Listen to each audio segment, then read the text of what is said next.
Good evening. This is Father Joseph Swaden. We're here for our usual Sunday night live Q&A as we're learning as we go.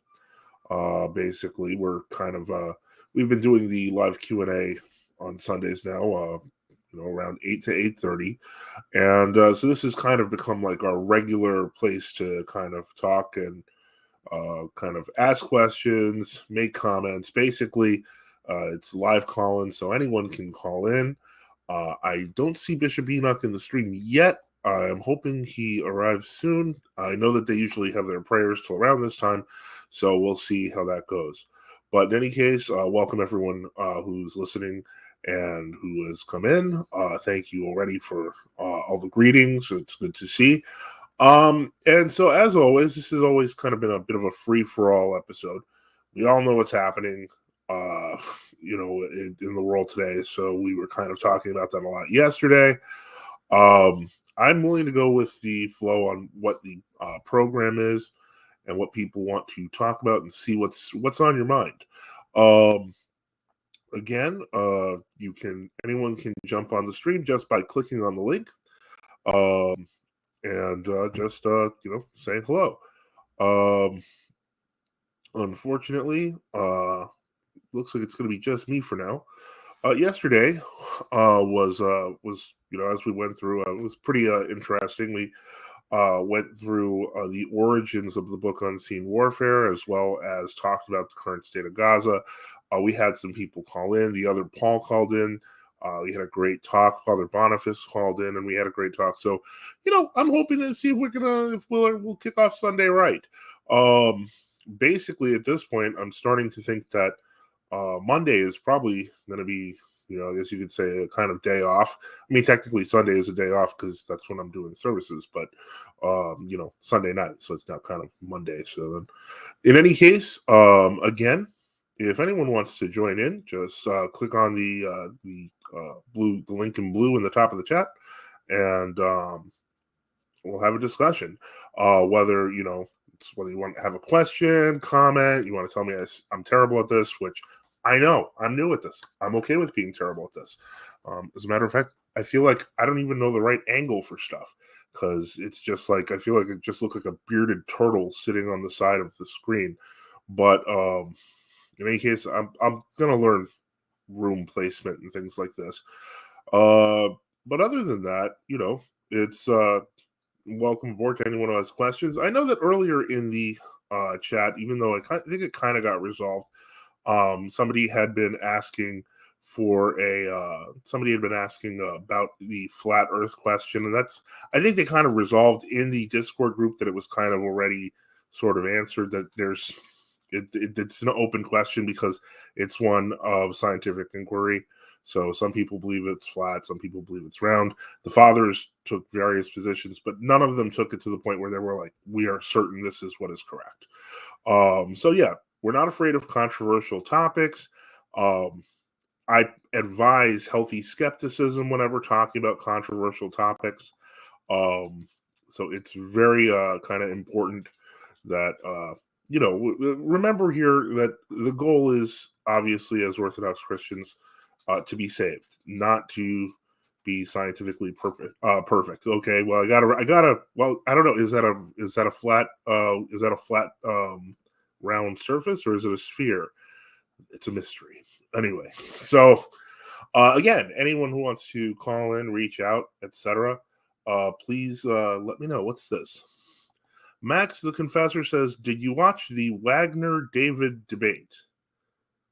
Like Wagner David sounds like some classical piece. Is this a debate from today? Like, what was it about? If you could give me a little more detail, because I have not seen it yet. I don't know what it is. I thought it was a musical piece up until a second ago. But if anyone wants to fill me in on that, let me know. I'm probably is because I saw that David Erhan was on Sam Shamoun's channel debating the Filioque. Okay, all right. So yeah, no, I didn't really see it. After doing the little debunk thing, it made me actually get a bad taste in my mouth.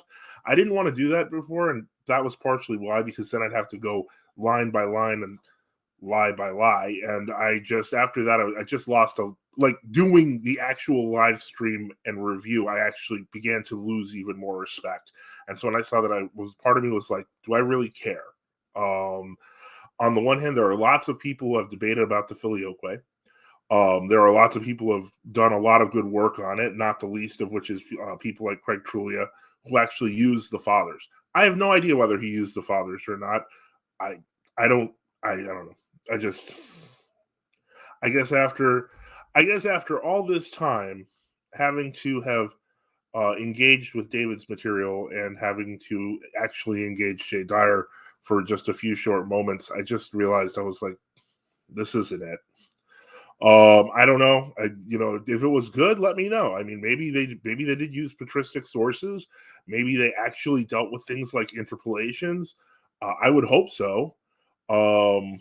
Is that how it went, Max? I mean, you watched it. I didn't, and I'm sorry if I seem a little negatively disposed, but it's just like as I said, bad taste in my mouth. But definitely, I'd like to hear comments on it. If it was good, yeah, maybe I will try to watch it.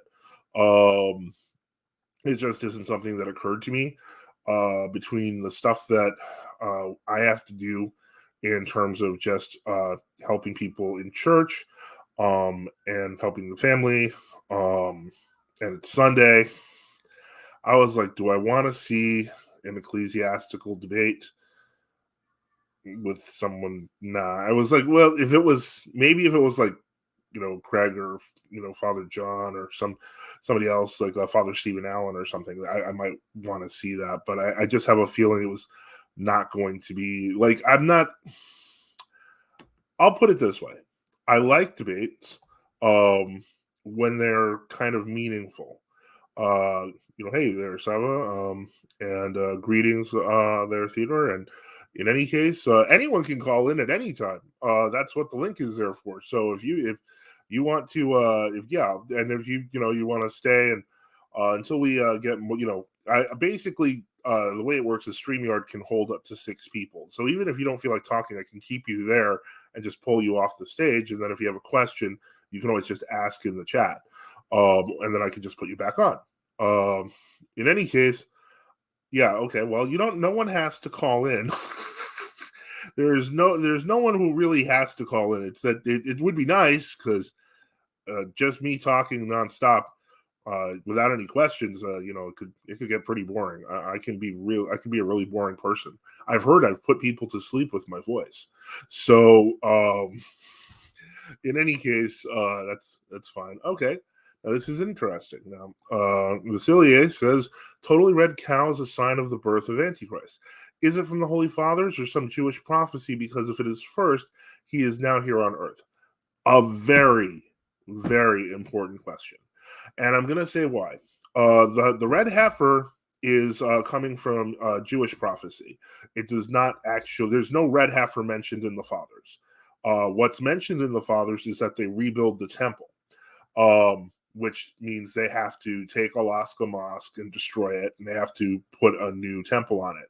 Then they can, get their cows and start sacrificing, and that will usher in the Antichrist. But that means they have to get the Temple Mount. And it was, I'm now reading, especially some more recent sources, that the biggest concern that what kicked off and was the excuse anyway, for Hamas to attack was the fact that the Al-Aqsa Mosque had been, what's the word I'm looking for? They did sit-ins and they started sprinkling cow blood on stuff, and that made them angry because they thought it was a provocation. Hold on, let me see here. We have Theodore on the line. Wasna, how are you doing? Good evening. Good evening. How are you doing, Father? I'm okay, thank you. God bless. I can hear I think I'm hearing reverb, but it just stopped, so that's good. What's going on? I think there's something wrong with my laptop. Is it bad? No, now I can hear. Now it sounds fine. Okay, so what I'm gonna have to do then is just mute and unmute then. Okay, that makes sense. Yeah, sometimes it may just be playing your audio over, and that's what's causing it. So interesting. I just looked up that news article about the U.S. sending in that ship close to Israel that's now today. to supply munitions. Yeah, 5,000 soldiers on it. So we'll see how that goes. I'm not sure with that. That's definitely an escalation. That may be a green light for other groups to suddenly jump in. I have no idea. It's pretty. I mean, it's now they're saying the death toll is approximately 1,000. So that's nothing to be happy about. But wow, it's kind of crazy. We're in crazy times. I'll say that. Yeah, one thing I kind of wanted to bring up tonight was the I know you touched up on it before. The whole corrective baptism issue that World Orthodoxy is kind of like dealing with now, especially with the Father Peter Here's controversy. Yeah, it's been kind of muted lately. If you have an update on that, I'd love to hear it because I haven't heard much since that letter. So what's interesting? So I'll give a little bit brief background about my situation and how I was brought in. So I started inquiring, and then of course I was chrismated in Antioch.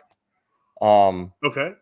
And what's interesting is when I was brought in, one of the books that the priest had me read was On the Holy Spirit by Saint Basil, and I clearly remember because I've read it 2 times now. Where he talks about the presuppositions for baptism, Orthodox baptism, and of course he mentions being immersed 3 times. And I remember talking to my priest at that point and asking about it, and he was very adamant about, okay, well, we're just going to chrismate you, and I'm not going to talk to the bishop about this. And like there was no like obviously dialogue between me and the priest about me coming in through baptism, even though I was baptized as a Protestant. Just single immersion, not triple immersion. And so but anyways, so I was chrismated, and then I went up to, it must have been like a year later, I went up to a row corps parish in Wisconsin, and I was what they would call corrective baptism. I was baptized after I was chrismated. And so essentially now what's interesting about my situation is I have like 2 godfathers, and it's just like I'm an example, and obviously there's a lot of people like me that where we're put in these really confusing situations. But my point is, I really wanted to point out that I really feel like even those that are big fans and followers of Father Peter, they're not really getting to the root issue of the matter, because they're hyper focusing on this issue without dealing with the fact that all the hierarchs that are pushing this reception through chrismation, obviously because they don't believe sincerely that there is no sacraments outside of the church, no sacramental grace in that aspect. And so you have an abuse of economia, obviously, but more so it has to do with their ecumenism. And I feel like that the Father Peter Here's crowd isn't really, they're kind of like chopping off the branches, but not really getting to the root of the issue at all. Like they're failing to address the hierarchical problem, in my opinion, which obviously we both know is ecumenism at the end of the day. Yeah, so, and I think the reason that is actually happening is because nobody wants to look at the scary full picture, because it's one thing to say that everybody in the assembly is doing improper forms, they screwed up somehow. But when you start actually taking that to its ecclesiological extreme, that this means that all of these people recognize Roman Catholic baptisms and Protestant baptisms, now you've created a huge problem. And this is, I think, part of the reason why, and of course, I have not spoken to Father Peter, but I could imagine in his situation precisely why he wouldn't want to talk about this. He kind of tiptoes about it, talks about 1 or 2 priests he's spoken to that basically recognize Roman Catholic baptisms. But if you follow that to its full conclusion, you start realizing a whole bunch of bishops recognize Roman Catholic and Protestant baptisms. Something is seriously wrong, and it's seriously wrong at a fully institutional level. And because of that, I think that's part of the reason why everyone's kind of being quiet right now, because nobody really knows what to do. The ball has been thrown with the book on baptism. But it's as hot as a potato. What I know, and what's interesting about that too, Father, is you have ROCOR MP, who's supposed to be, according to the World Orthodox, one of the most traditional upholders. The one of the most traditional, well, they would say the most traditional, quote, aspects or jurisdictions of the church as a whole. But then you have that bishop in Chicago basically writing and telling everyone to stay away from his book, which is weird because it kind of goes contrary to ROCOR's position on baptism. Like, it's just so weird. They don't even know what they're doing. Like, yeah, that is the weirdest part. Because even the letter itself seems to indicate that he agrees with Father Peter on baptizing heterodox, but then he doesn't want to talk about a book about baptizing heterodox. It seemed petty, in my honest opinion, and I don't know what they're going to do with it, but they've kind of put this in a very uncomfortable position. I think and it's not going to go away. That's the worst part of it. This is not going away anytime soon. Before we go on, we did get a question here. Again, feel free to leave comments, questions. This one says, should Christians fund abortions through paying taxes? Obviously, no. However, as you know, monies are often fungible. So it is very, very difficult to stop if you have a politician who is willing to get a budget in and leave that funding open, and then they can move it where they want. So it's a very corrupt system. If you can voluntarily avoid doing that, I don't know that would work on a federal level. I'm certainly not a tax advisor nor an accountant, but I do, the Supreme Court has said many times reducing your tax burden is a patriotic duty. So, however, I'm uncomfortable with saying, linking the two together, because the nature of the beast is such that you have to pay taxes, but you can't really control what they do with it, and that's a matter of changing your elected officials, which only at the local level even works. Reader John says Archbishop Peter did not read the book. I would not be surprised. You asked if your mic is bad. No, your mic's not bad. I think they're just talking about reverb, but I think you solved it with the mute issue. Okay, go on. You were saying. So another thing too, I was thinking is, okay, so you have Archbishop Peter who puts out this book, but then you have someone like Bishop Luke of Jordanville, who everyone knows is an ardent supporter of Father Peter, because he was he was the only bishop at that conference that Father Peter held. I think it was about a year ago at the Antiochian Village, and he was actually there as a keynote speaker. And what's funny is Bishop Luke has openly said that ROCOR is to baptize everyone, and that's a policy, and he explained why. And so now you have it's weird. You had the Bishop of Jordanville saying one thing, but then you have the Archbishop of Chicago in the same synod saying another. And so it just seems like ROCOR at this point, ROCOR MP is just, they're putting out these conflicting statements, and then it almost seems like Metropolitan Nicholas, because I think he put out a letter too about Father Peter's canonical status in ROCOR, and saying something along the lines of that he wasn't in ROCOR.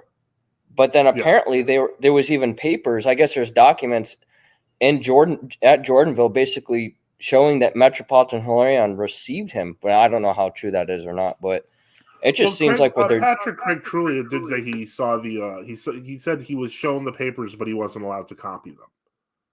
Yeah. And so as much as we would disagree with Father Peter here on so many, on these issues, he's being tossed around like a football, like just back and forth, back and forth, back and forth. And I think a lot of people are seeing this.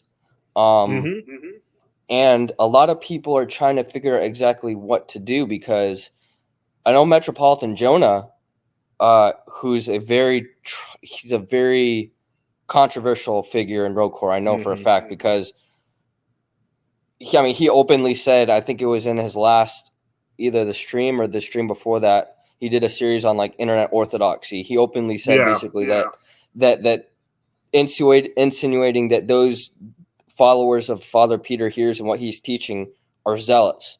So my question to him would be, well, then what does he see the true Orthodox as? Because if he thinks that the Father Peter Hears crowd are a bunch of just hyper zealots, and man, I don't understand what he would have to say about even like, the GOC of, when ROCOR was in communion with them. Like, I think he would say that, frankly, what I saw was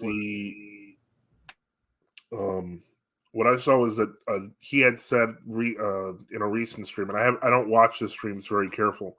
Oh, we have Slavo. Oh, it's Sava. How's it going? You did the face cam thing. All right. Well, that's great to have you. So yeah, but what he said was that the zealots, as he considered them, were like Protestants, and they had a Protestant mentality, and Orthodox online often have a Protestant mentality. And I thought that was a really terrible take. One question I would have for you, Father, is I don't know if you ever saw the clip of Metropolitan Jonah where he said it multiple times apparently, where he basically inferred that he said that the ecumenical councils are not infallible. That's what he said. And I think what he was trying to do is he was trying to say that just because you can find, canonical basis in the rudder for baptizing, as the norm, doesn't mean that those councils that gave those canons are indeed infallible. But from my understanding, it's always been a teaching of Orthodoxy that the councils are infallible because it is the Holy Spirit that is guiding the councils and the decisions of the councils, from what I hear. So correct. And it just and we had to understand too, he's got a whole, there's a whole bunch of catechumens that are just listening to this bishop and swallowing everything he's teaching. And it's, I don't know, it's just coming from previous ROCOR MP not that long ago. It's not to the point to where, yes, it kind of makes me angry, but more so I'm more saddened and upset that ROCOR MP is just allowing this bishop to teach all these things. Him openly saying that Francis of Assisi is a saint, him openly basically saying that that the councils, the ecumenical councils are not infallible, and they're just eating it up. And what's worse is this is happening in apparently one of the most traditional jurisdictions left in world Orthodoxy. So I don't know. I guess to me that's just a good sign that, well, things really aren't going so well in the world Orthodoxy side, and it just seems to getting worse by the day. Okay, well, Sava's back, so I'm going to give him a chance here. All right. And it got my name wrong. It gave my name wrong. It's Slava, not Sava. What is that behind you? It's a gun safe. Nice. Yeah, I'm actually hiding right now in a closet. I apologize. Father was doing the face cam thing, so I thought people had to see my ugly mug. No, it's not necessary, but now they can all see about what you look like. So yes, I can see this crazy dude that showed up at Father Joseph's house. But did I post the picture in the Discord there? I think people might have seen that, but yes. Yeah, well, we're looking forward to doing a show with you on with the pictures from the trip, because I know that either you or Thaddeus mentioned wanting to do that, and I think that would be cool. I don't know the technology. I just know guns. Yeah, and direct energy weapons. Sorry, I had to say it. Oh, yeah. Direct energy weapons. Yes, I've been working on those recently. LRADs. I would like the LRADs, and also I don't know why this camera won't focus. Maybe it's because I only have one good eye. Yeah, that's it. Yeah, I'm sorry about the gun safe. This is the recording location I have. No. Give me just 1 second, guys. 1 second.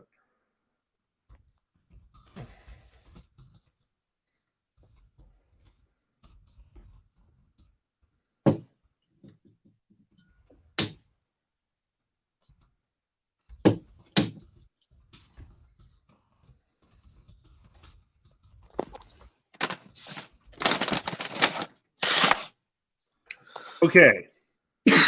I'm hoping here, guys. I'm hoping. Oh, okay. No, that's fine. No. All right. Anyway, just was wondering about one thing, but it would have been cool. But I can't talk about it right now. Anyway, surprise. What? There's always stuff going on behind the scenes that you can't know. But anyway, so yeah, definitely, it's very true. It's pretty depressing. The kind of situation that kind of everyone's in right now. But in any case, we're okay. Yeah, I see. Yeah. I do have a question for you, Father, and it's more of a practical spiritual question, having to do to the spiritual life more so. So for instance, if we come across, like, if we got social media and we come across clergy and world orthodoxy on social media, and we see, like, obviously certain posts or pictures, either pictures of like ecumenism or posts that have to do obviously with open heresy and open error. What is a healthy first reaction from an Orthodox person when they encounter that, spiritually speaking?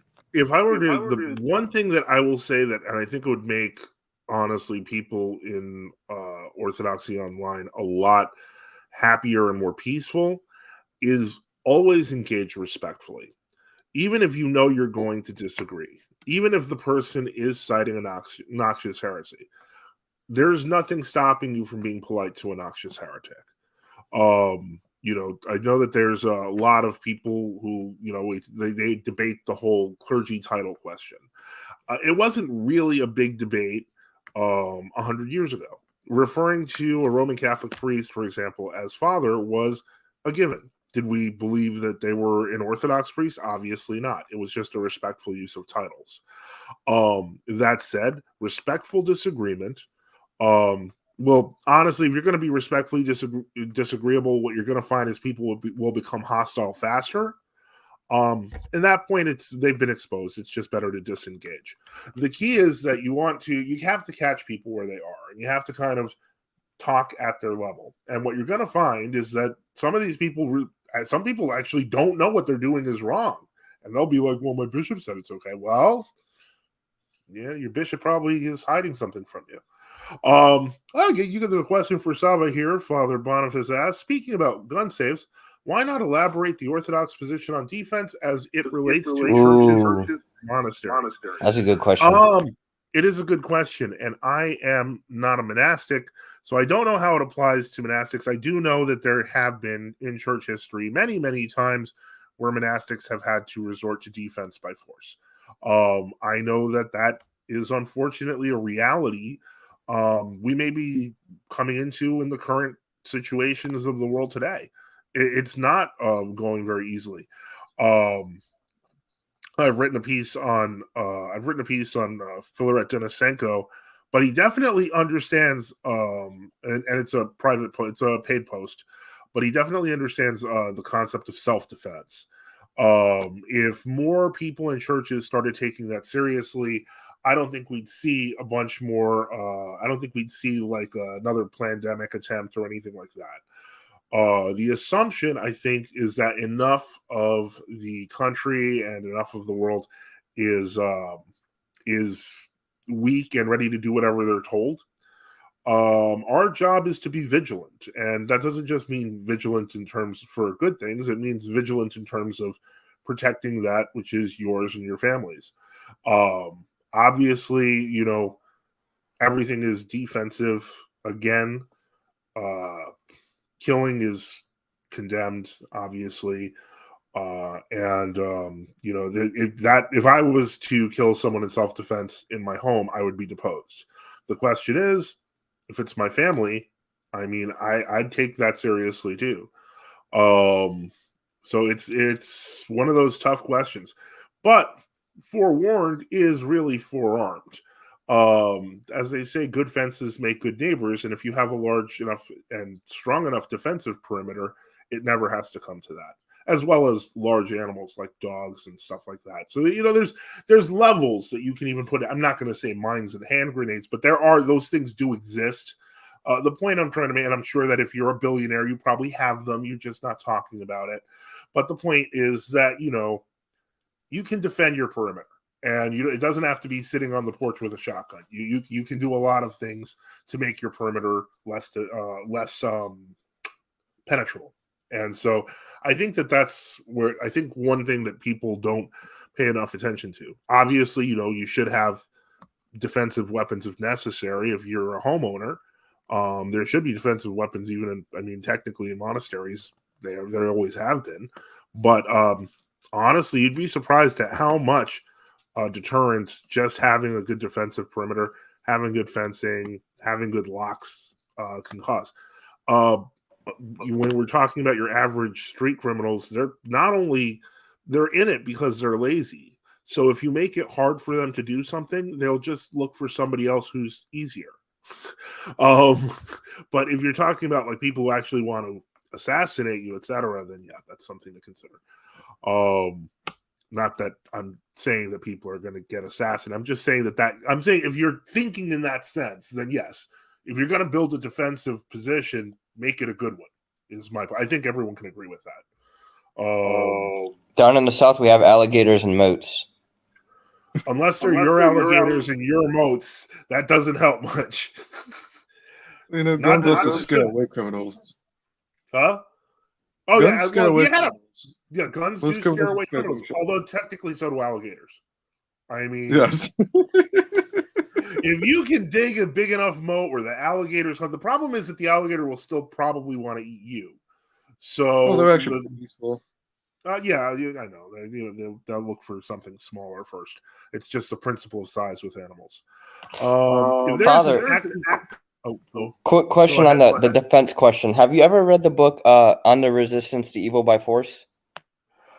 I've had that book recommended to me a few times. I have not gotten a chance to read it because I can't find a PDF. Every time I see it, I look for it. Do we have it in the Discord or no? Do you want me to send you a copy? If you could, yeah, because I haven't seen it. I've read loads about it, but a lot of people have mentioned it, and I was like, wow, I haven't read this. Yeah, it's a great book. It's a great book on the subject. Okay. Hold on one moment.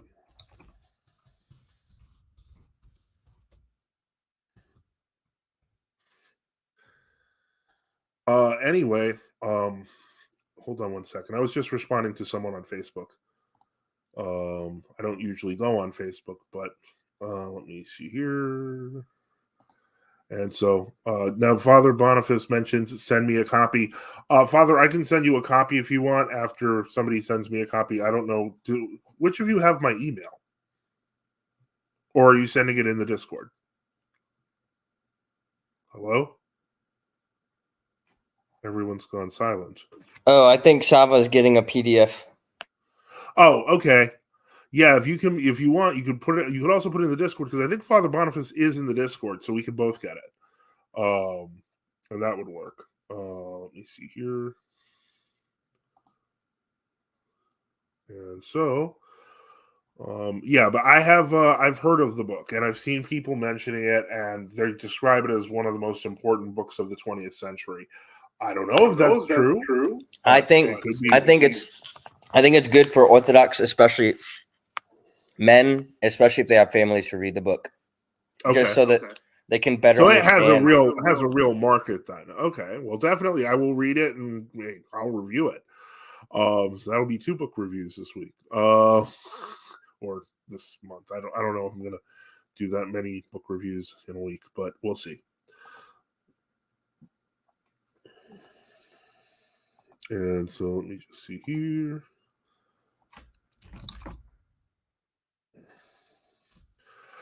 Okay. And so let's see. What else have we got here?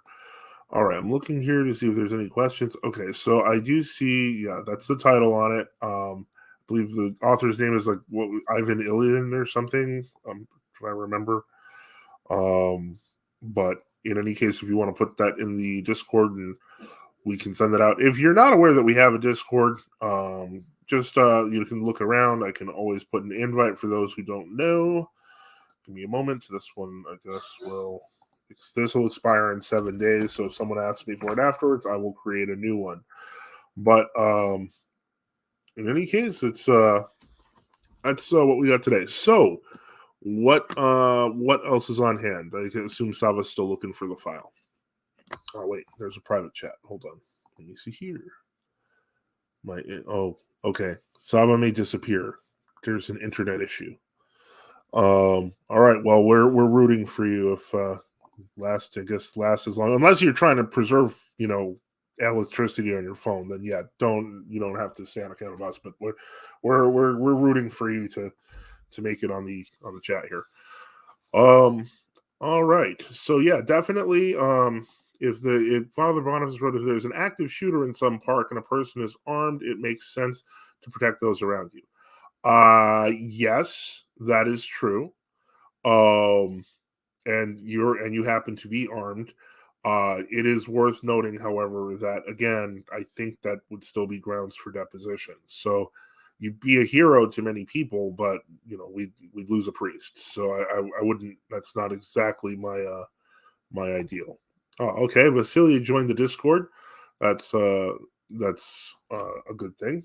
But yeah, unfortunately it's kind of the world we live in. And there's something to be said for hand-to-hand combat as well, which you can, disarm somebody without necessarily killing them.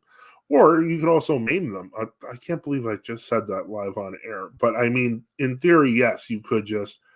That's a possibility too. So, if we can avoid killing, it's much better. Can a bishop override? Of course, a bishop can't override anything. He's gonna be quite curious as to the circumstances. I will say that. But yeah, obviously, I doubt that the bishop is going to give you a blank check to just like, I trust you, kill on sight or anything. Like that's not going to happen. It's situational, obviously. But the point is that in the end, if you can maim them and take them out, it would be better than obviously killing them. Because I think that's a more pardonable offense. Okay. Okay, guess Wasna disappeared, and Sava, I don't know if you're there. Oh, you got someone else coming in. Oh, Sava's there. Okay. All right. Well, we've got people coming in the Discord now. So that's very interesting. They're all popping in now. Welcome, Red Fane and Vasilia, who is here in the YouTube. So in any case, yeah. Did you have any other questions, Sava, or comments or thoughts? I had one or two questions related to the Western Rite. Also, I need to find a chair, something to sit down in. I'm in a very strange location. Don't mind that. I thought you do the live streams with your face now. Everyone's going to see my ugly face. But it's not mandatory. It's not like I'm demanding anyone to do it. If you feel it's okay. If you feel if you feel up to it, you've already put it. Now we all know what you look like. There's no escape now, so it's not like you can hide the internet's forever. I'm in the room here. I'm more embarrassed by the room because I don't have a better room to record in. So that's it. It just looks like your average studio. Oh, with guns everywhere? Yeah, basically. Yeah, sure. But the two questions I had, let me sit down here. Back problems. But everyone knows about that. Two questions I had. The first one was about the Western Rite. What do you think Orthodox Christians, us being mostly Eastern variety, what do you think Orthodox Christians should know most about the West besides Western saints? Besides Western saints, my ideal would be that they could all see a proper pre-schism liturgy with proper architecture and realize that it's different, but not so different that it's another religion. That would be my goal and my ideal. It's tricky at the Abbey simply because it's an architectural question. The root screen is basically a hard wall. And so what that means is that if you try to film from outside, like from outside the root screen, you can barely hear anything. So it would require a much bigger audio setup. If you go inside, it doesn't really represent what the whole church looks like. So that kind of happens. Wasna wrote, sorry, baby, son duty. Congratulations. And no, that's never a reason to complain or feel bad. We're glad to have you whenever you can. So yeah, that would be the biggest thing that I'd want. And you got to experience at least part of that by visiting the Abbey. So you could see that. But there's a lot of misconceptions about what a traditional Western rite is. So yeah, that would be my biggest thing. What was your other question? Sorry, I'm having technical difficulties here. Sorry, Completely understand. Get the setup. I have them all the time. Seems like every time you start speaking, the internet just dies. I'm trying to figure out what to do about that. I'm putting the internet to sleep. I understand. Trying to fix that real quick. No, it's I think it's the location I'm in. I need to find a better place to record in next time. Anyway, the second question I have also might be the fact that I'm trying to put my goofy face on the internet as well. The other question I have about the Western Rite, and it's important, and I know you probably get a billion questions about the Western Rite. I get a question. Yeah, some questions, but no, there's no such thing as a stupid question. Only stupid people. No, I'm just kidding. That was a joke. I completely don't mean that. I meant the first part. That's it. There's no such thing as a stupid question. Okay. You there, Sava? Uh-oh. I killed him. Oh, boy. Depressing. Well, hopefully he comes back.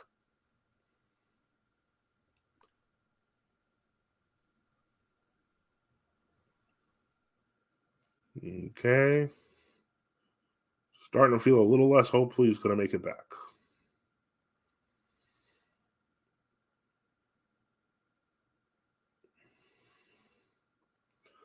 Okay, well, while Sava may or may not be coming back, Father Boniface says, to me, the rest of Orthodoxy is ignoring the West, but it does not make sense with the history of early England. Oh, absolutely. It doesn't make sense with the history of early Spain. It doesn't make sense with all of Western Europe before this system. Absolutely, I agree. But it's, it's a historical circumstance. When the past 10 centuries have been that these regions have been Roman Catholic and Protestant, there's a natural tendency among people to feel uncomfortable about dealing with the historical past of the Orthodoxy of these nations. That's really more our job as converts to the faith who have that kind of background. Then it's kind of our task to do, and we can't really rely on others to do it for us. So I completely get that, Father, and it's a very good question, very good point. Okay, it looks like Sava has returned. Okay, and Sava, I hope. Yeah, I think you're back. Okay, the other question I had, and it's actually something I've been interested in quite a while, is pre-schism Western iconography. Is there a surviving tradition? Is there many examples of this? That is a really, really tough question. And I'll tell you, I don't know. I saw this thing on Twitter, and I will say, Vasily writes, St. John Maximovich changed that. He did, but even he faced stiff opposition for it. And to this day, people kind of want to marginalize that influence. Hold on. Basically, give me just a moment. I'm going to try to see if I can find what I'm referring to here. Okay. Yep. Here we go. Let me just share this because this was making the rounds of the internet, and it was somebody who was using some Western typography to create what some people thought was a masterpiece and some people thought was a travesty or an insult. Or worse, that it was an insult to Christ or a blasphemy. I don't think it was that far. Some of the stylization that you can see on this actually does come from the pre-schism West. However, that was largely accidental. Like, I don't think that no forehead Jesus is what any Western iconographer in the Orthodox West ever intended. It's like taking pieces of, like, I guess you could say, styles that had less precision than what we think of in the modern Byzantine style, and applying them with the artist's creative vision, which in this case strikes me as a bit cartoonish. I'm not a fan of it, but I would say that this is not an example of Western iconography, but a lot of people try to say that stuff like this is trying to live up to that. I disagree. They did have functional iconographic styles, whether you go to England or you go to Spain or France or Germany. They were not as well formed as what we think of as the modern Byzantine style or the Novgorod school or anything like that.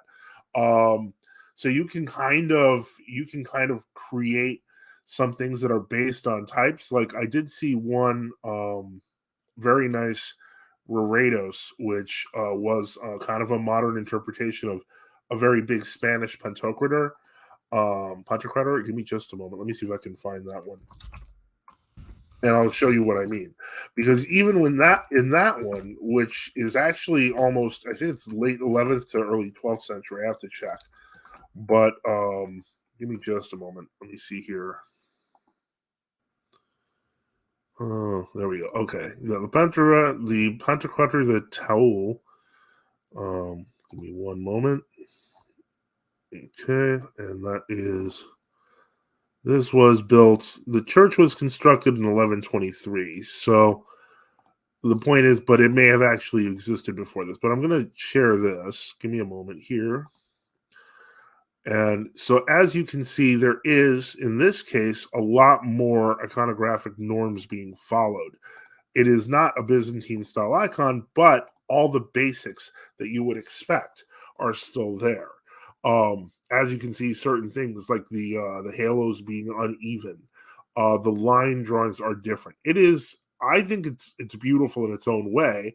It has the Alpha and Omega, but you can clearly see from the style of the face here and from the style of the face on the angels, there was a style. However, it still followed. If you see how he's sitting and how it's perched, etc., you can clearly see that it was still following some levels of norm that the cartoon Jesus that I put up earlier, which was developed by an American iconographer who says he was trying to use Western tradition, didn't.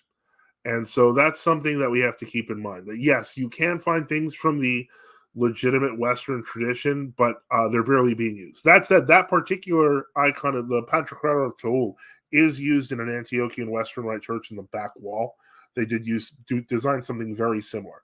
To me, that's okay, because you're sticking with a Western iconographic tradition that comes from the time of the Schism that is well formed. Is it absolutely necessary? No, it's not. And I think that, especially when we talk about Westernized icons in Russia, so on and so forth, versus like the Novgorod school, there's so many beautiful styles of iconography in existence and also ancient styles that as long as you're showing respect for the canonical form, I'm not too concerned about it. It's when you start doing crazy stuff and making things too creative.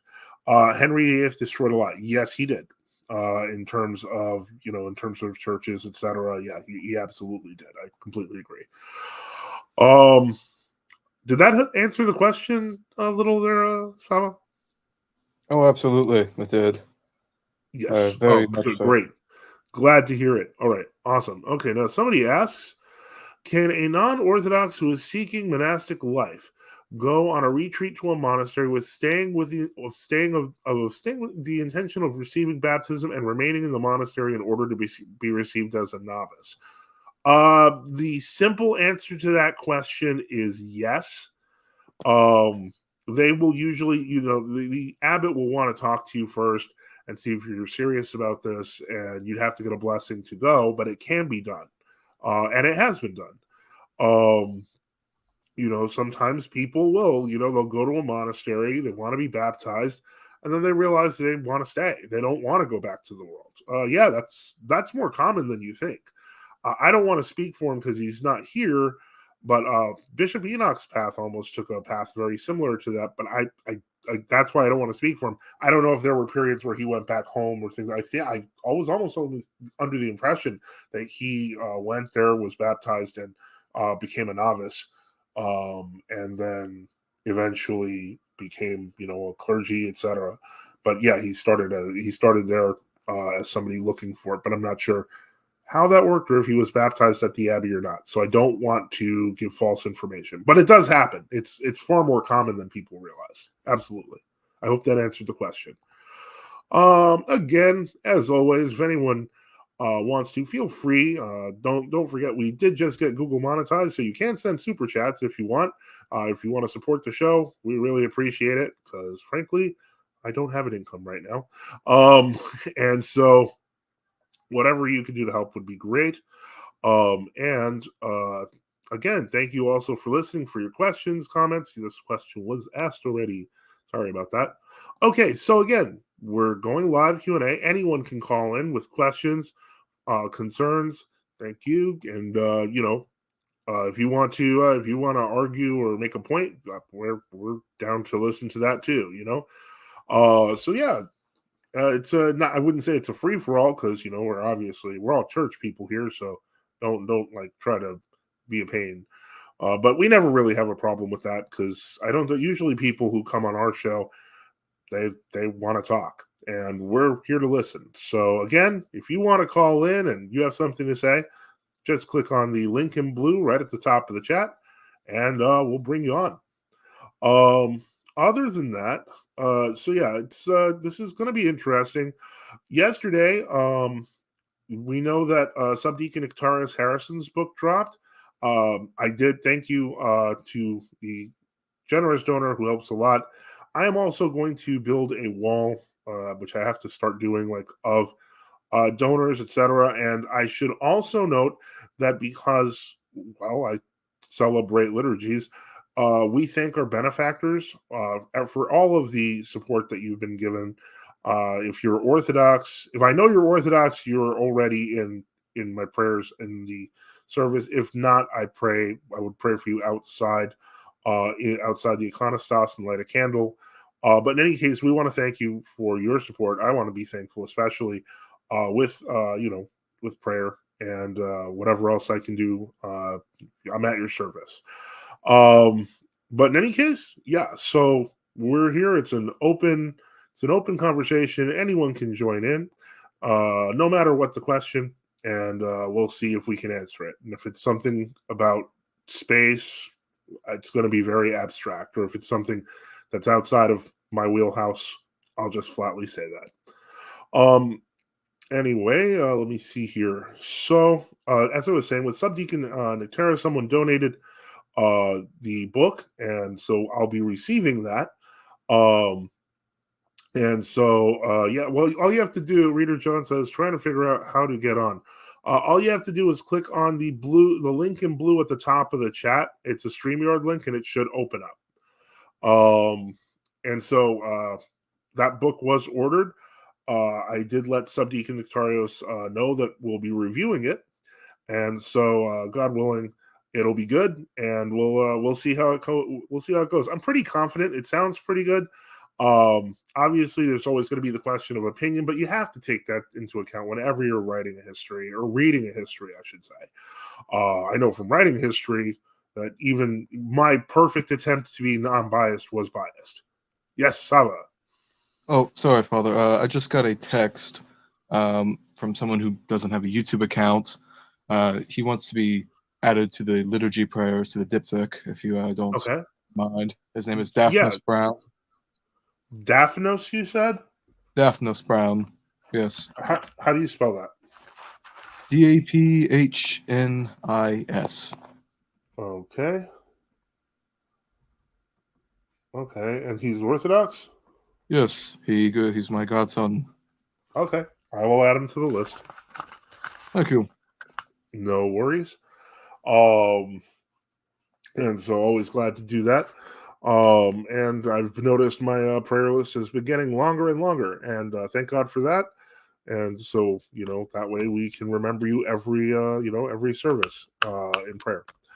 And so I don't know if Reader John if he's figured it out, or if there's any issues, because I know he wanted to get on.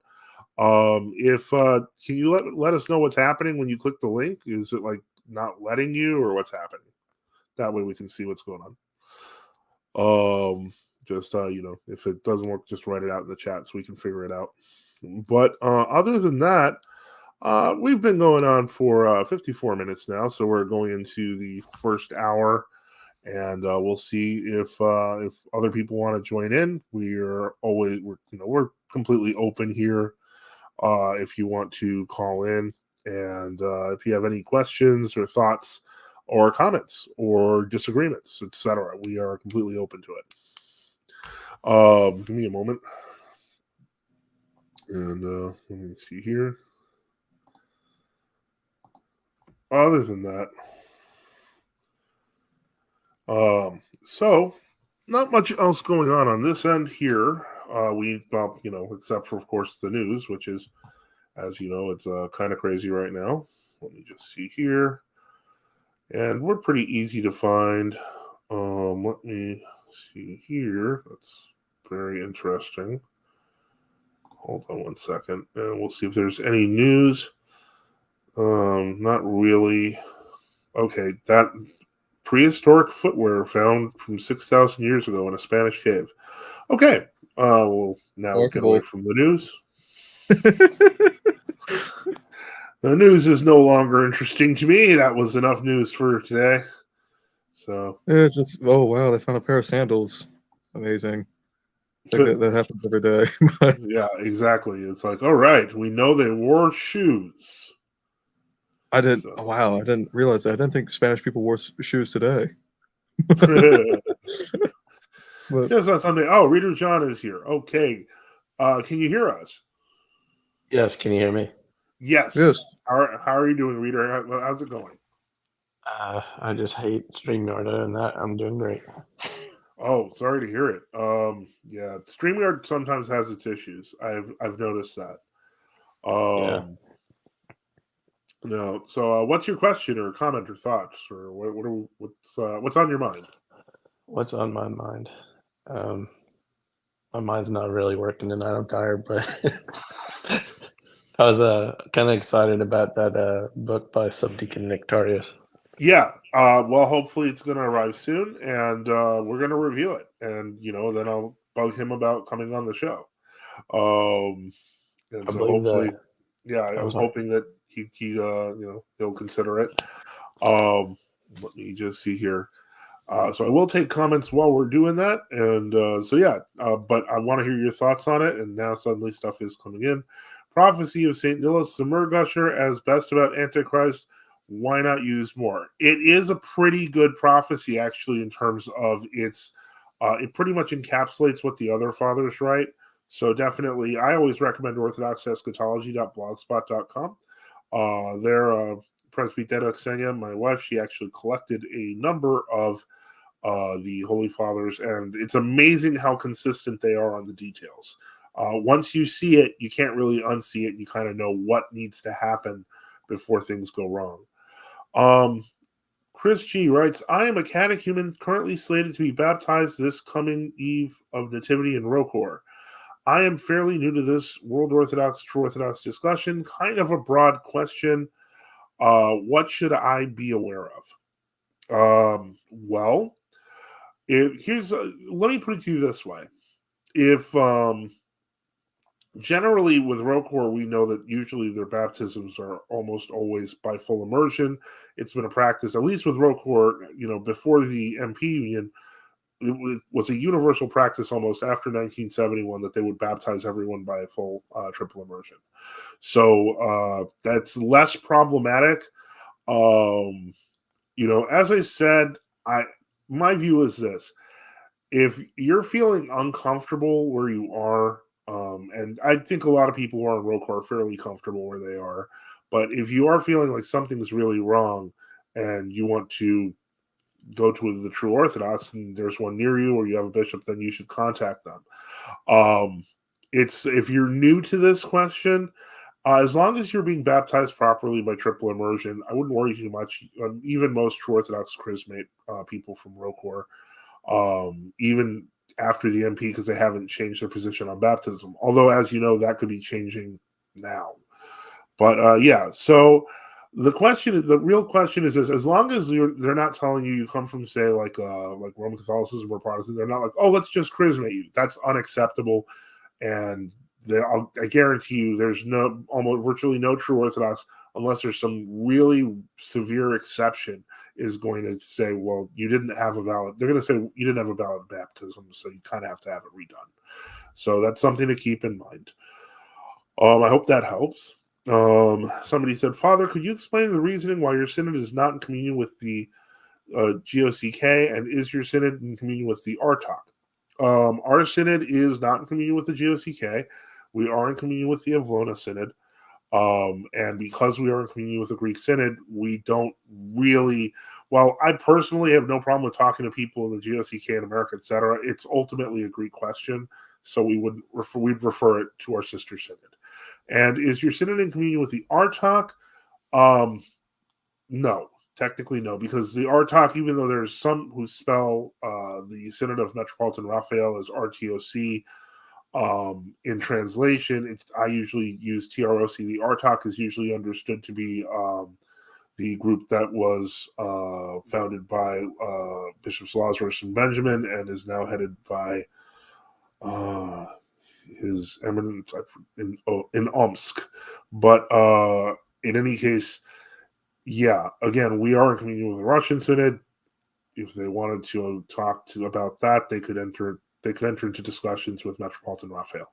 So ultimately, that's one thing that is handy about all the True Orthodox starting to get into Tikhon of Omsk. Thank you very much. Thank you. It was Metropolitan Tikhon of Omsk. Or Archbishop Tikhon of Omsk. I think it's Archbishop, could be Metropolitan. Either way, he's the head of the synod. But the point is, the Archbishop of Omsk. Yeah. But the point is, that would be like we wouldn't talk to a Russian group directly. We would refer them back to our Russian synod. Now, in the case of ROAC, there have been discussions between ROAC and our Russian synod, so that's good. But past that, I haven't. We don't really kind of do that sort of thing because we have sister synods for that. So there's no reason. And so they can, and that goes across the board, I think, because ultimately, when you start talking about intercommunion, you have to talk about everybody else who you're in communion with. It's a general way of avoiding hostilities, and it's actually been kind of useful. I still have not ascertained the identity of the Russian bishop who joined Hakna.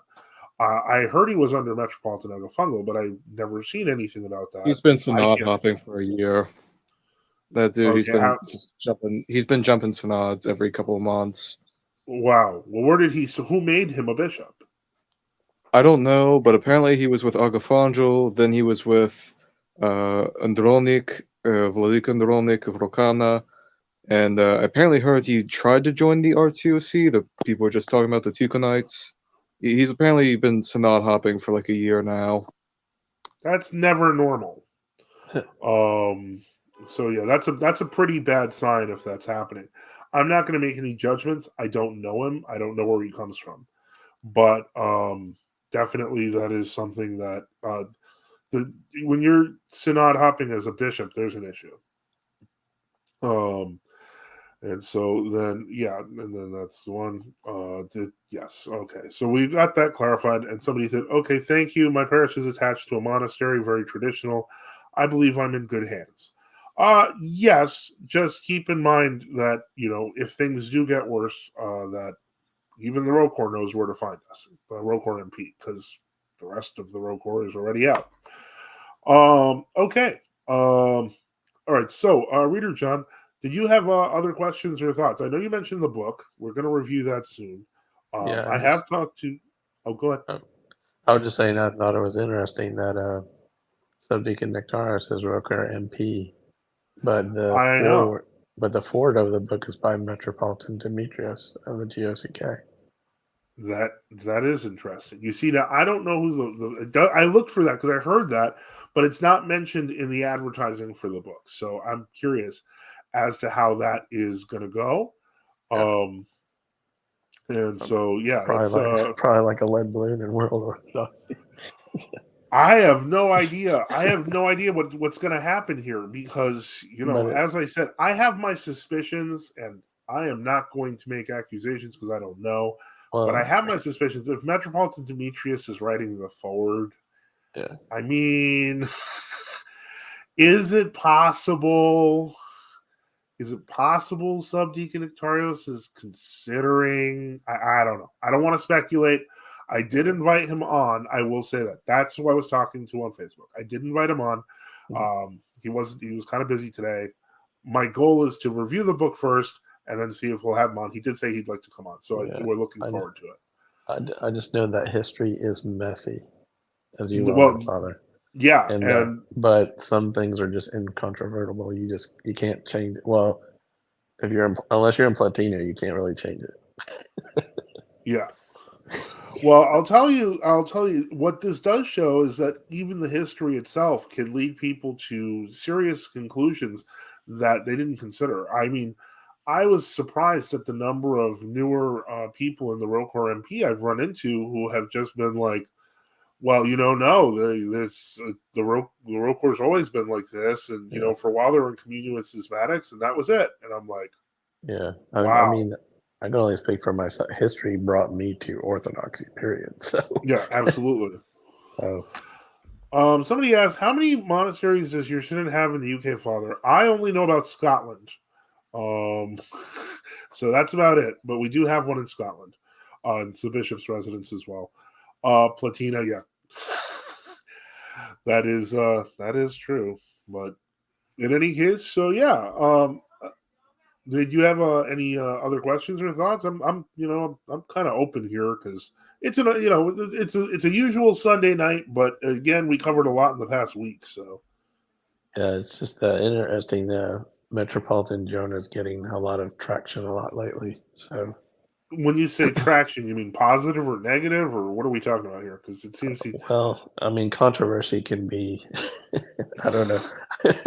No such thing as bad news to some people. I mean, depends who. If you're looking for advertising for true orthodoxy, then yeah, it's good.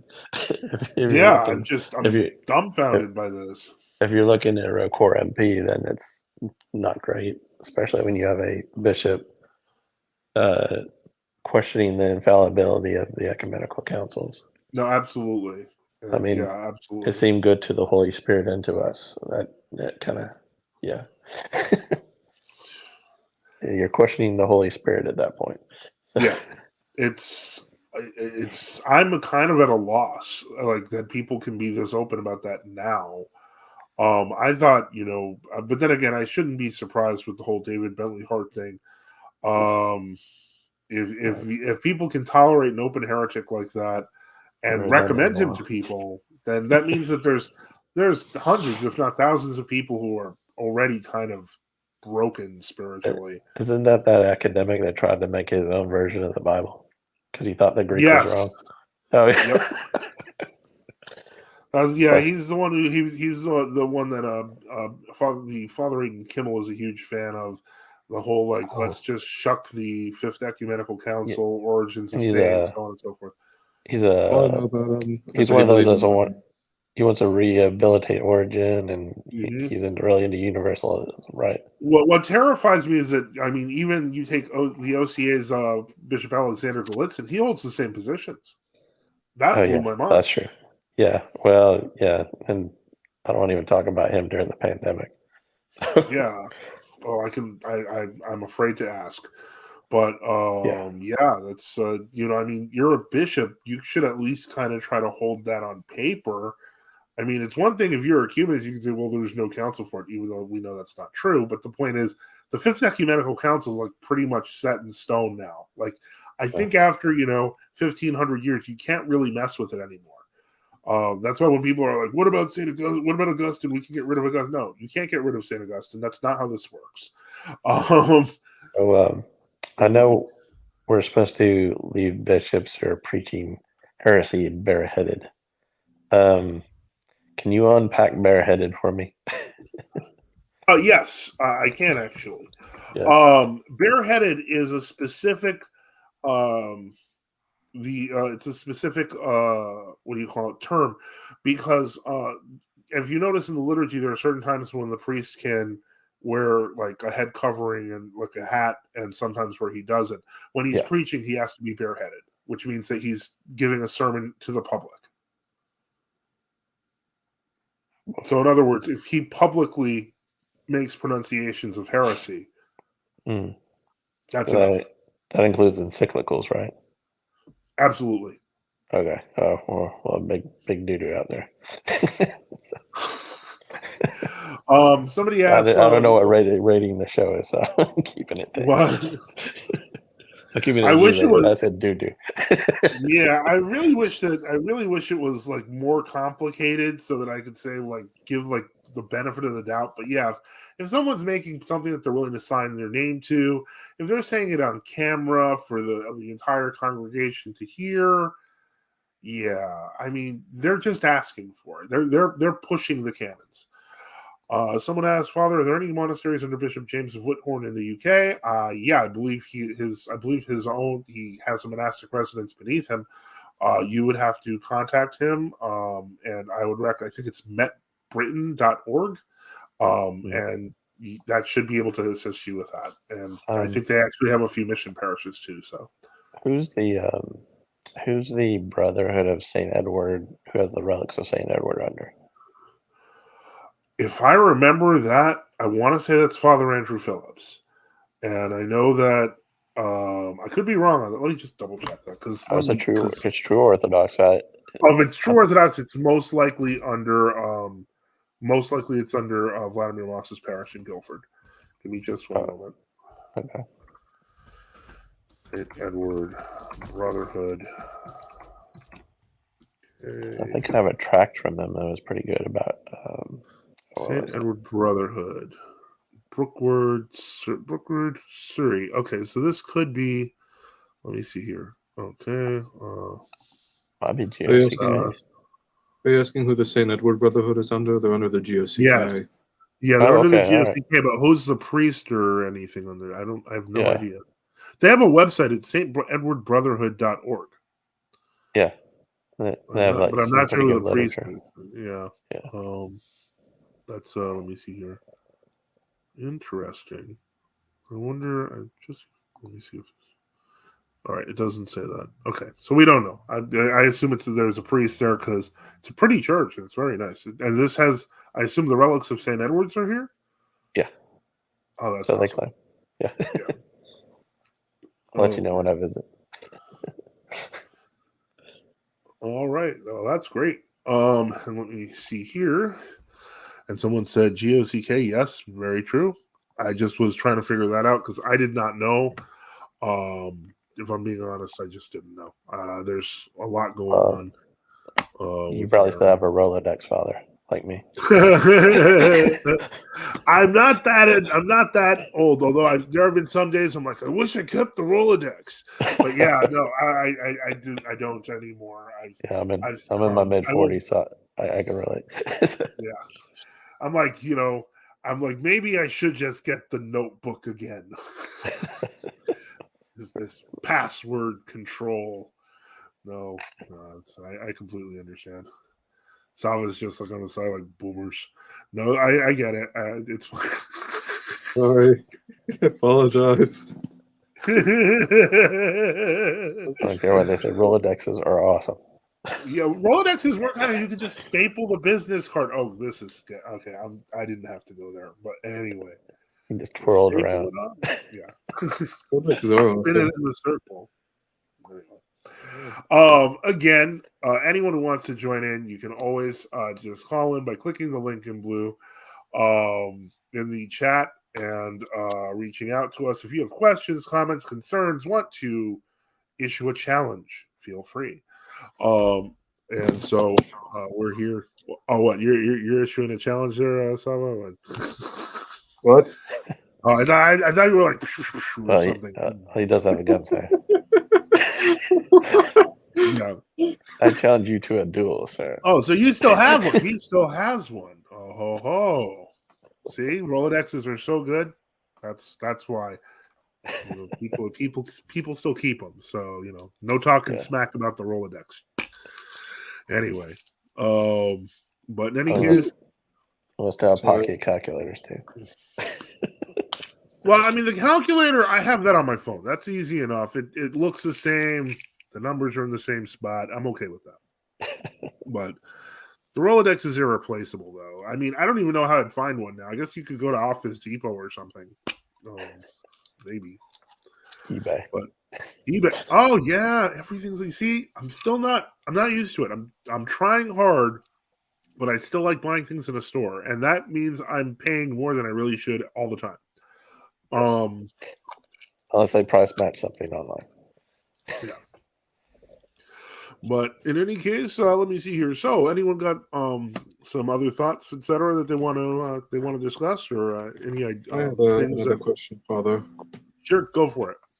This goes back to more the questions about Western rite and whatnot, but what would you say are some important synods from the West, pre-schism West, that you think most Orthodox Christians should know about? Well, I mean, first off, I think that most of the major fathers, even though they're venerated in the Orthodox world, I think a lot can be said for the writings of Saint Augustine, Saint Isidore, Saint Gregory, even. There's a lot of stuff that we kind of just take for granted, and we don't study it. But I think that there's a lot of good patristics out there. And then obviously later saints that are being forgotten, saints of the 9th and 10th centuries that some people aren't even aware of. It's interesting that Saint Oswald of York, our missal, our liturgy text comes from his missal. Not that he wrote it, but that he obviously owned it. And so it's like complete text. So there's a lot that people can and should know, and over time, it comes with time. It's not something that that's what I would say. I wouldn't say that one has to know everything about the Orthodox West to understand it. A lot of it's common to Orthodoxy. Everything from the sign of the cross to blessings with holy water and incense, and a lot of the basics are just kind of often lost on people because of the constructions of these post-medieval Roman Catholic and Anglican services that are posing as Western Rite Orthodoxy that don't really exist in our synod. So that's kind of one of the things that makes a big difference.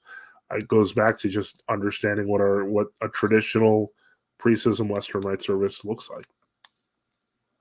I personally like during Lenten periods reading the Confessions of Saint Augustine. I think that's a lovely text. Yeah. Yeah, I think that's good no matter what you're right. And then I think personally, I think they're underread, but the writings of Saint John Cassian. Absolutely, I agree with you completely on that one as well. One of the most important texts on understanding the canonical tradition of the church, as well as the consensus patron is St. Vincent of Lerins' Commonatory. It's absolutely necessary to understand it, and he says it so clearly. It's almost unassailable. And usually, when I find people who said I've read St. Vincent, I question them on it. They haven't. Is that where he wrote about where the tradition is everything that's been practiced everywhere? Right, that's chapter 2, I believe. Yeah. Yeah. Okay. All right. Yeah. Yeah, like people don't realize it's part of a much larger book, but yeah. But definitely. Other than that, outside of that, I think those are great saints to read. All right. So as always, if you want to call in, if you want to ask questions, feel free. There's a link in the chat, blue and link in blue. You can jump on, and if you have any questions, please come on and say hi. Or if you just want to come on and say hi, why not? But that's we're now at the hour 20-minute mark. I don't see Bishop Bina. He hasn't returned yet. So my guess is either A, they're going through longer prayers because in the Western Rite, this is actually the Michaelmas fast, or Michaelmas fast. It's it's a short fast with a variable length that corresponds roughly like you would say comparatively to the Domitian fast, although it's always 14 days. This usually falls between 12 to 15 days, and in this case this year it's short. It's 9 days because the feast of St. Michael is this Thursday, so it's possible he's doing longer prayers in the services, etc. I just don't know, or he could have just Do you in the Western Rite that you practice? Do you do or what are they called? Ember days, I think they're called. Yes. Okay. Is there any other distinctions in the calendar from? Other than that, keep in mind now, for example, like the Michaelmas fast is not the case in every region, so it's not like enforced. Strangely, that's the same position we have with the remission fast. Was common in some places, not common in others. The other fasts are the same. Great Lent, the Nativity fast, the Apostles fast. But in any case, and then Ember days and Rogation days, they do exist, and those are done during the stations of the year. And actually, many saints like Saint Gregory the Great has actually written a good deal about the Ember days and the Rogation days. So those are interesting sermons to read. And so outside of that, I remember it mentioned. I just don't remember what they are. If you're Orthodox so long, you read so many things, then you have to go back and read it because you can't remember. Completely understand. Now, the Ember days occur I believe there are 4 times a year, if I remember. Yeah, it's 3 days for fasting and prayer in each season. And ordinations are usually held on those days, even though in practice that never happens. I'd like to say that we're good at putting everyone in on the Ember days. I don't know that I've actually seen anyone actually ordained within the Ember days, but it would be interesting if they could. And then Vasily said, maybe we will all have first a rite in liturgical style Jerusalem, like Saint Apostle James. No west nor east, just pro-rite. It's easier and like Alpha Omega service. To some degree, I kind of agree with you. And what I mean by that is the more familiar you become with different liturgical rites, whether it's, the liturgy of St. John Chrysostom, St. Basil, St. James, St. Gregory, etc., you start noticing the patterns of repetition. And you start noticing that there are things common to all of the churches that are just Orthodox. And eventually it stops feeling foreign. There's a universal nature to them because of their orthodoxy. And so, in a sense, going back to St. James is almost the ideal, except for the fact that the reason we have so many liturgies is because so few people could survive the liturgy of St. James. Yeah, like 7 deacons. Yeah. Or something like that. So it's a little trickier. It would be nice, but it is not realistic for your average Sunday. If we get to that level of holiness, once again, I don't see it, but God willing, who knows?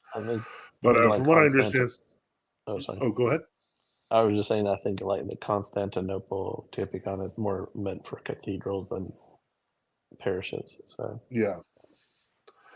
but even the Constantinople Typicon itself has undergone so many revisions. It's just oh boy. But have you ever read the book the Typicon Decoded?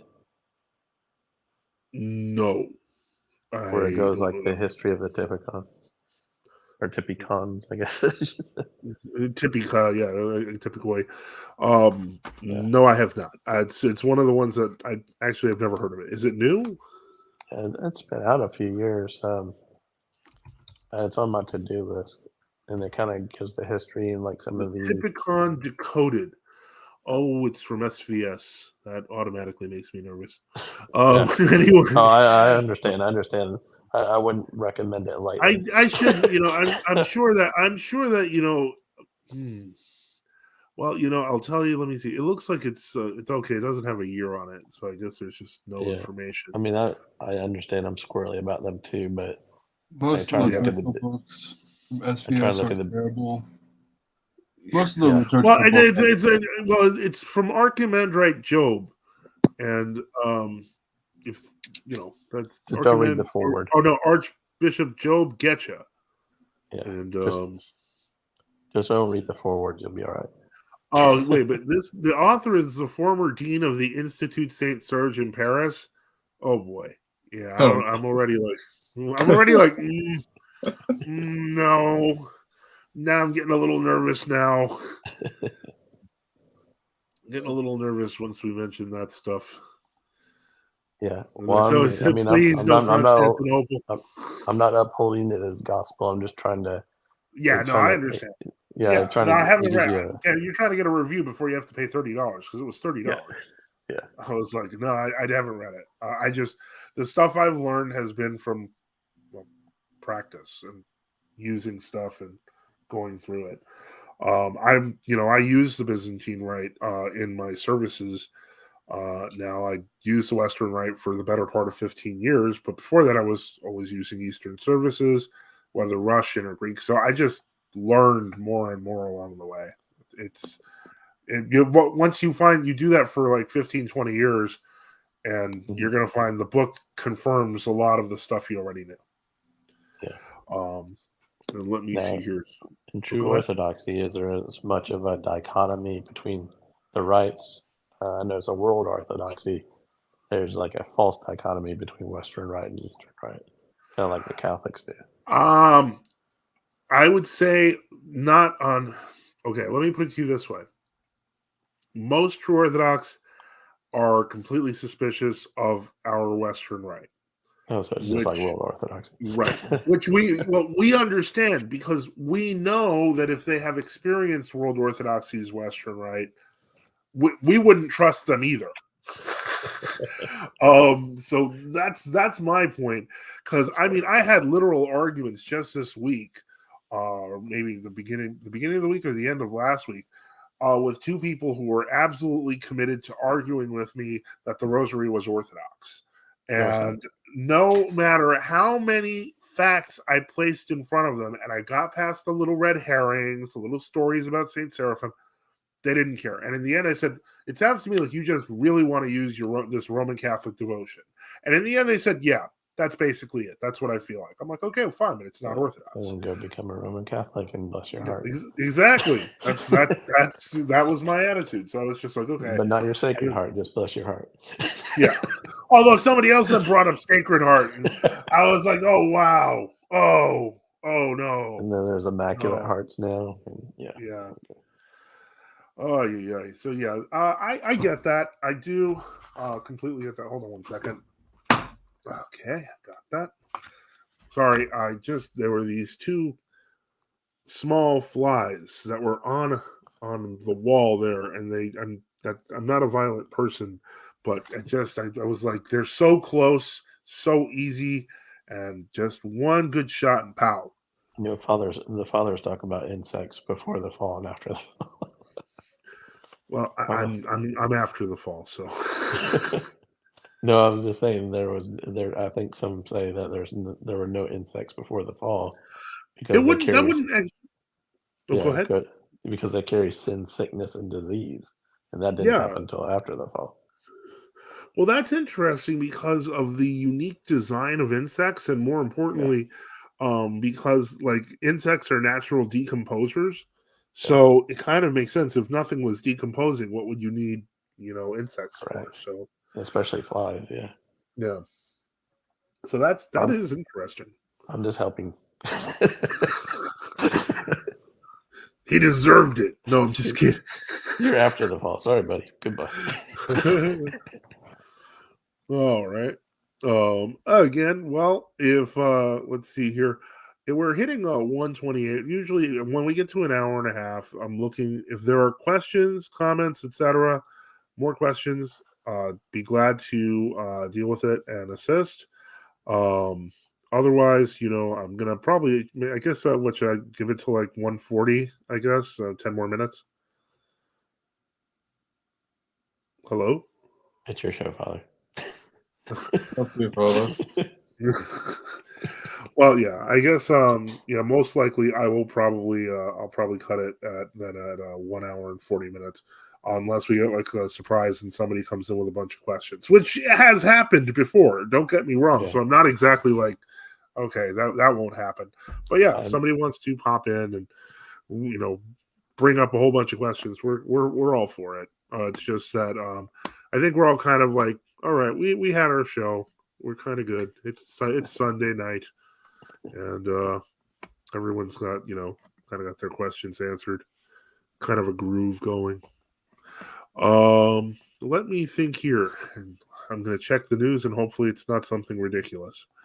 And let's see here. All right, just don't type in Israel.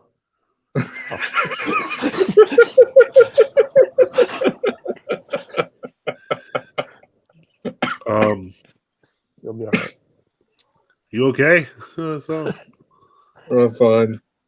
Food Network star Michael Chiarello dead at 61 from acute allergic reaction. Okay. And Lord have mercy. God, yep. God have mercy on him.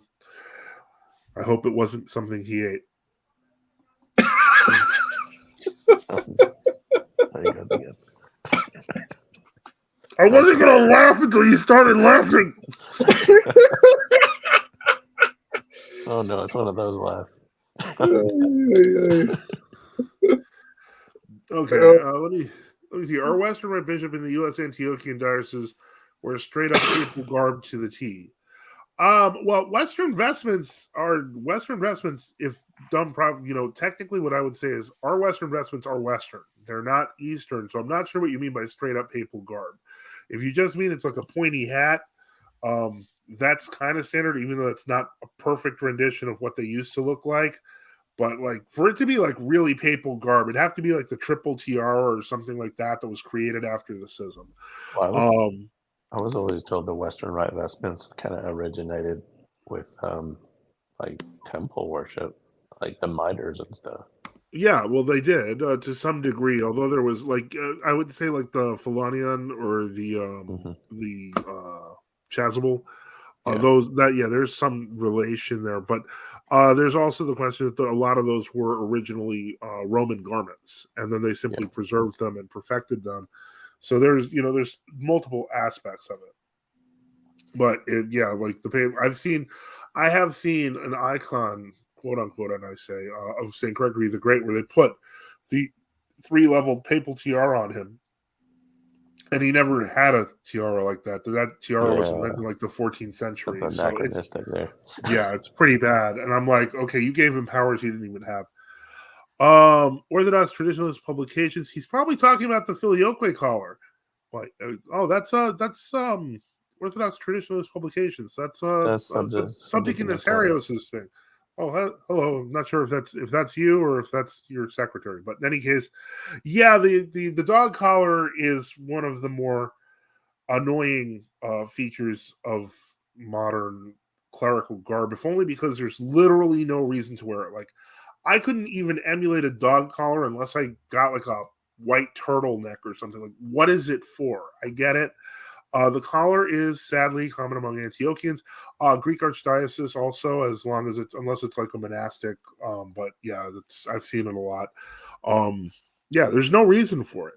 There's just no reason for it, and well, it literally means you're subject to the Pope, right? Yeah, and it's ridiculous. It's dog collar. Yeah.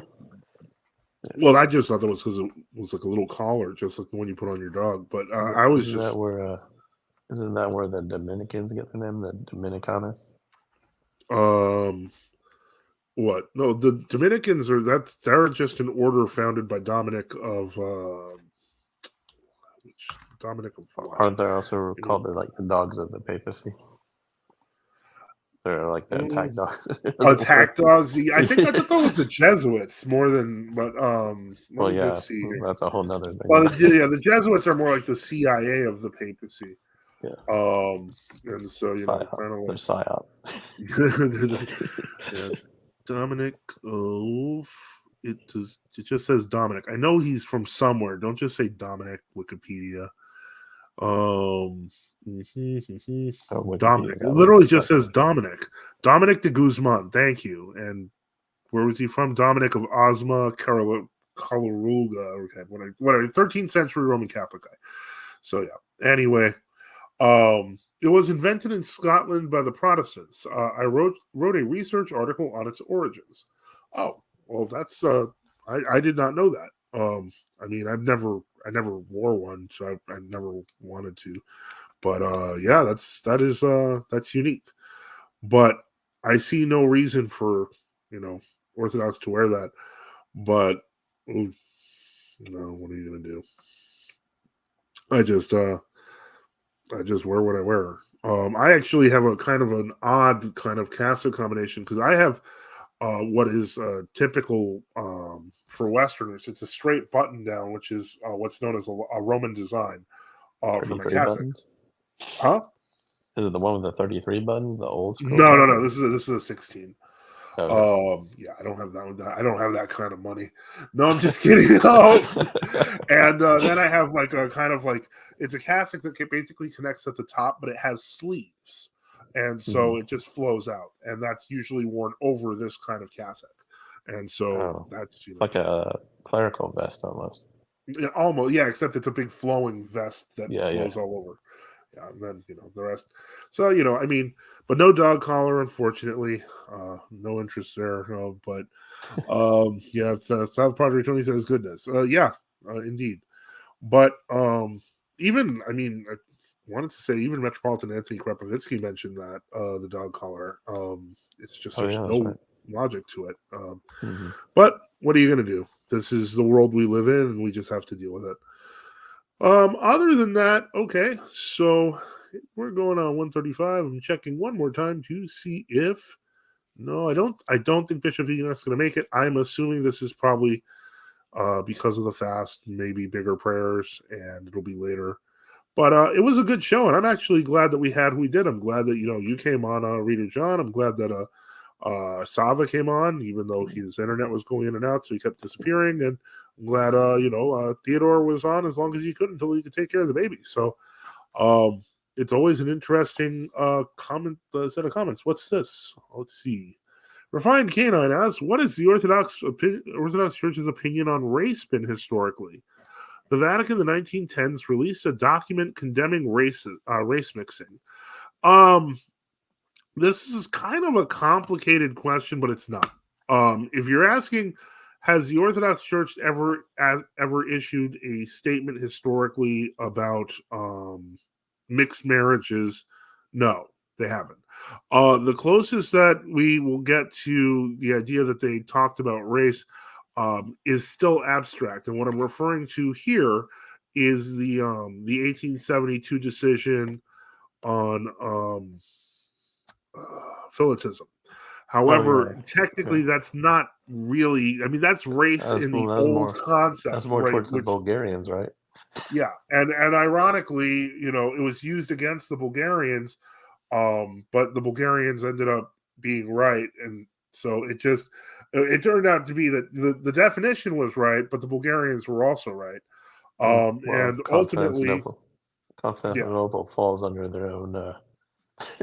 Under their own anathema, but and I guess that was maybe the start of the wins for them, but who knows?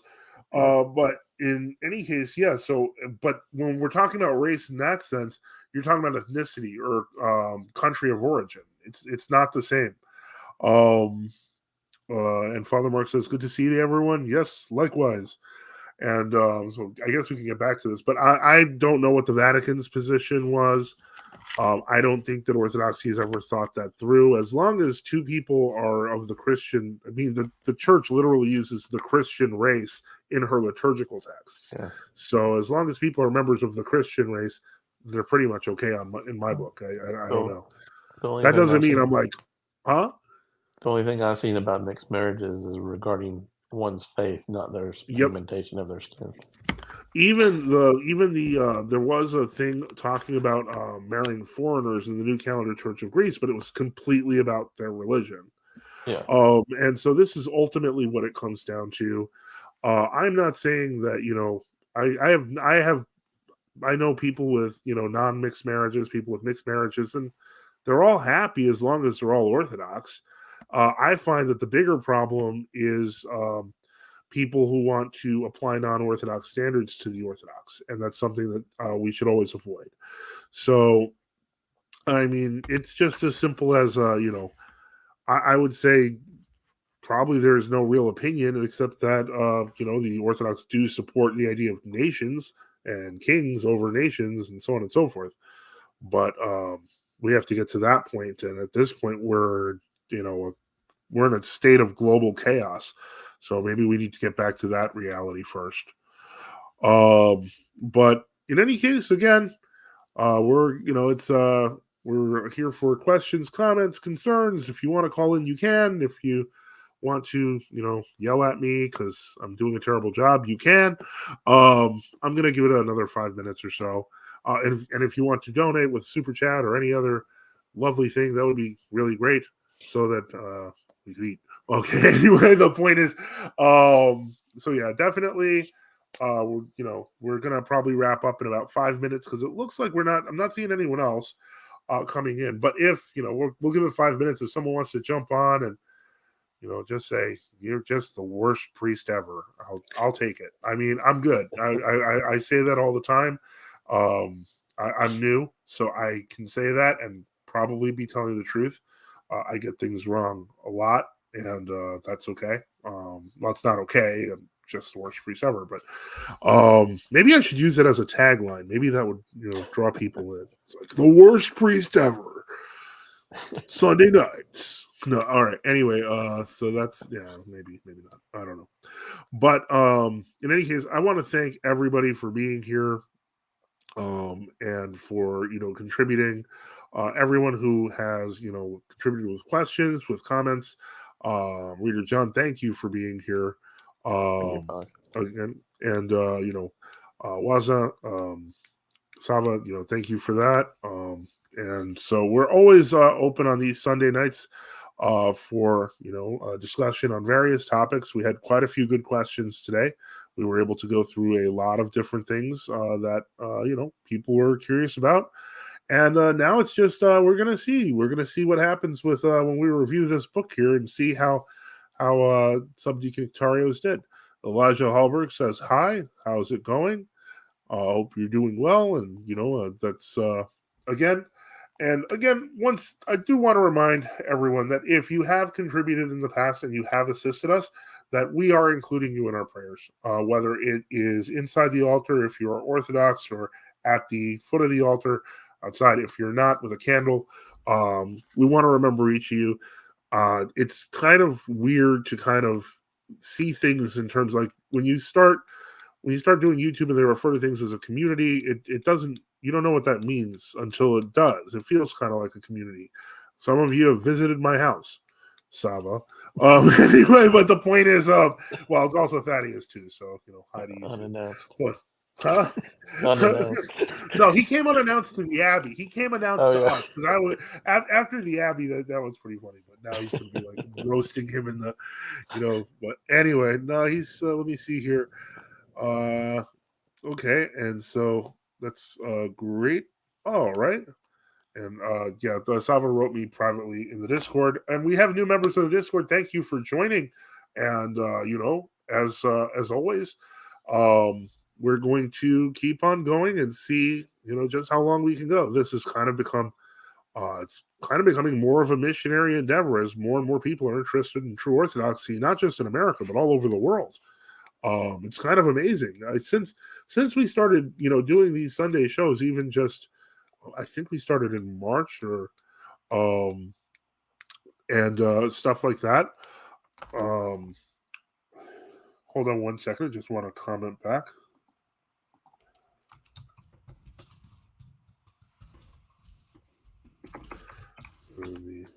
And so, when we started, I never expected that it was going to be what it was. I never expected that it was people were going to be interested all over the world in true Orthodoxy, and it's kind of amazing. I'm grateful for the things we can do. Thoughts on Father Seraphim Rose? I would personally recommend looking up the letters of Father Seraphim Rose online. They're all available to get a real pic of who he was. Father Seraphim is a true confessor for the Orthodox faith. And frankly, I think a lot of people quoting him don't understand that real balance means that one must do so with care to tradition. So yeah, that's my thoughts. I think you'll learn a lot from reading both his letters, so earlier versions of his life. He's not what a lot of people say he is. He's an Orthodox traditionalist and probably an American confessor. But thank you for that comment. And in any case, other than that, let me see. Refined Canine says, can I level up my Orthodox powers by aligning my spinal fluid with the universe?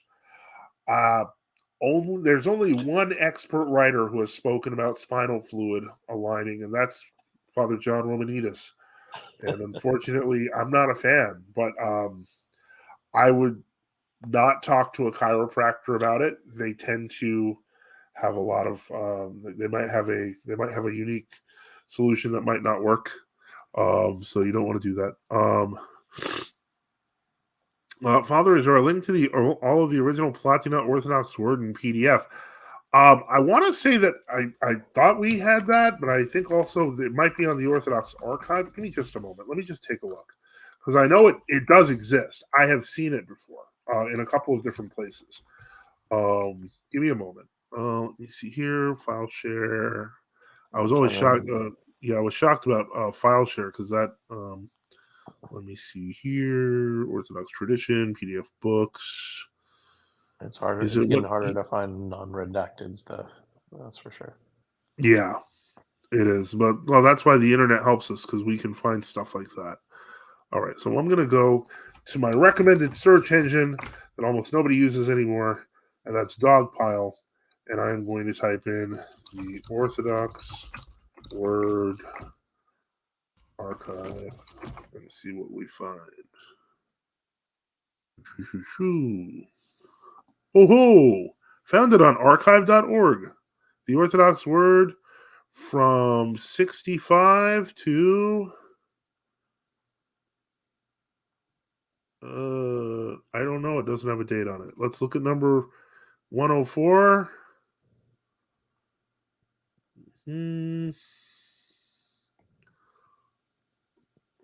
Okay. What is this? Okay, so all right. Okay, so here, I'm going to put up some links. So here's the first one. Let me see here. Okay, so let me go back here, and I'm going to put this up. And this is it's not impossible for us. There is actually it's available. This is issues 1 to 101. And let me see here what I can find.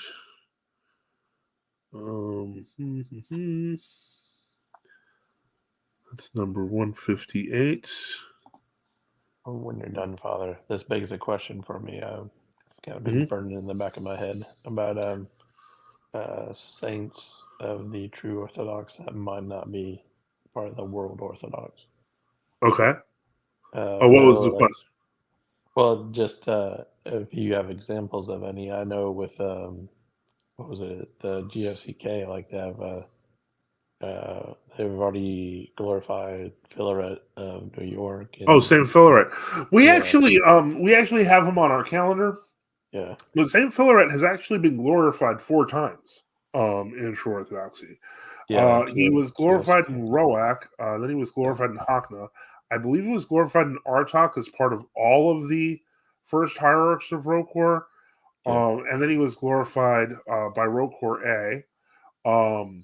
We actually attended that glorification, and when it occurred in New York, and Metropolitan John simply inserted him into the calendar from then on in. So, from our perspective, he is glorified. From the perspective of World Orthodoxy, they want him to be glorified, but they feel he's not. They don't want to. The higher ups don't want to glorify him for obvious reasons. What about like Brother Jose? Brother Jose, I mean, I feel like at least one jurisdiction has glorified him, but I'm not sure. I mean, I consider him personally a saint, but I don't know that there was anyone who had a formal glorification for him yet. That doesn't mean it won't happen, say, tomorrow. Sometimes these glorifications just pop out of nowhere. I wouldn't be surprised if he's glorified. Let me see here. And so, not for debunking that anti-TO newspaper.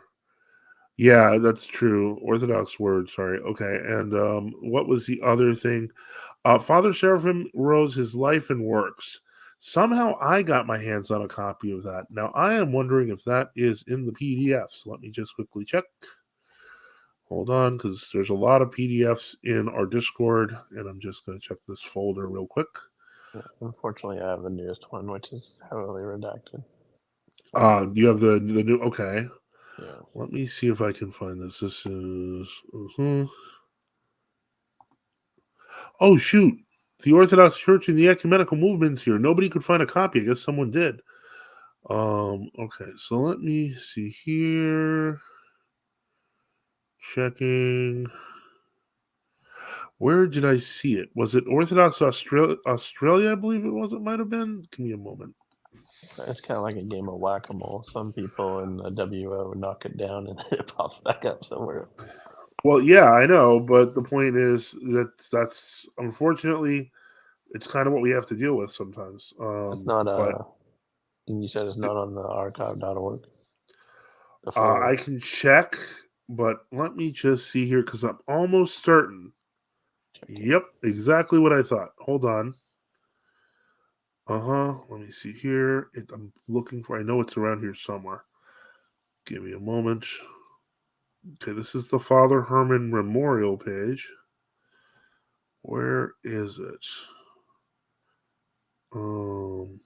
Letters, reminiscences.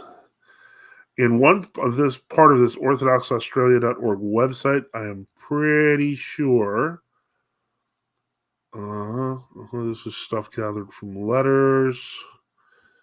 Where is the book? Hold on. Checking.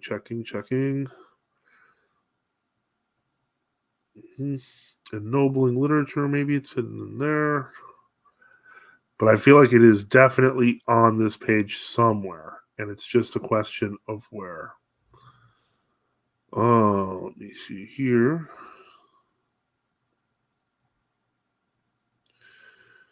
Other lectures. Let me check there.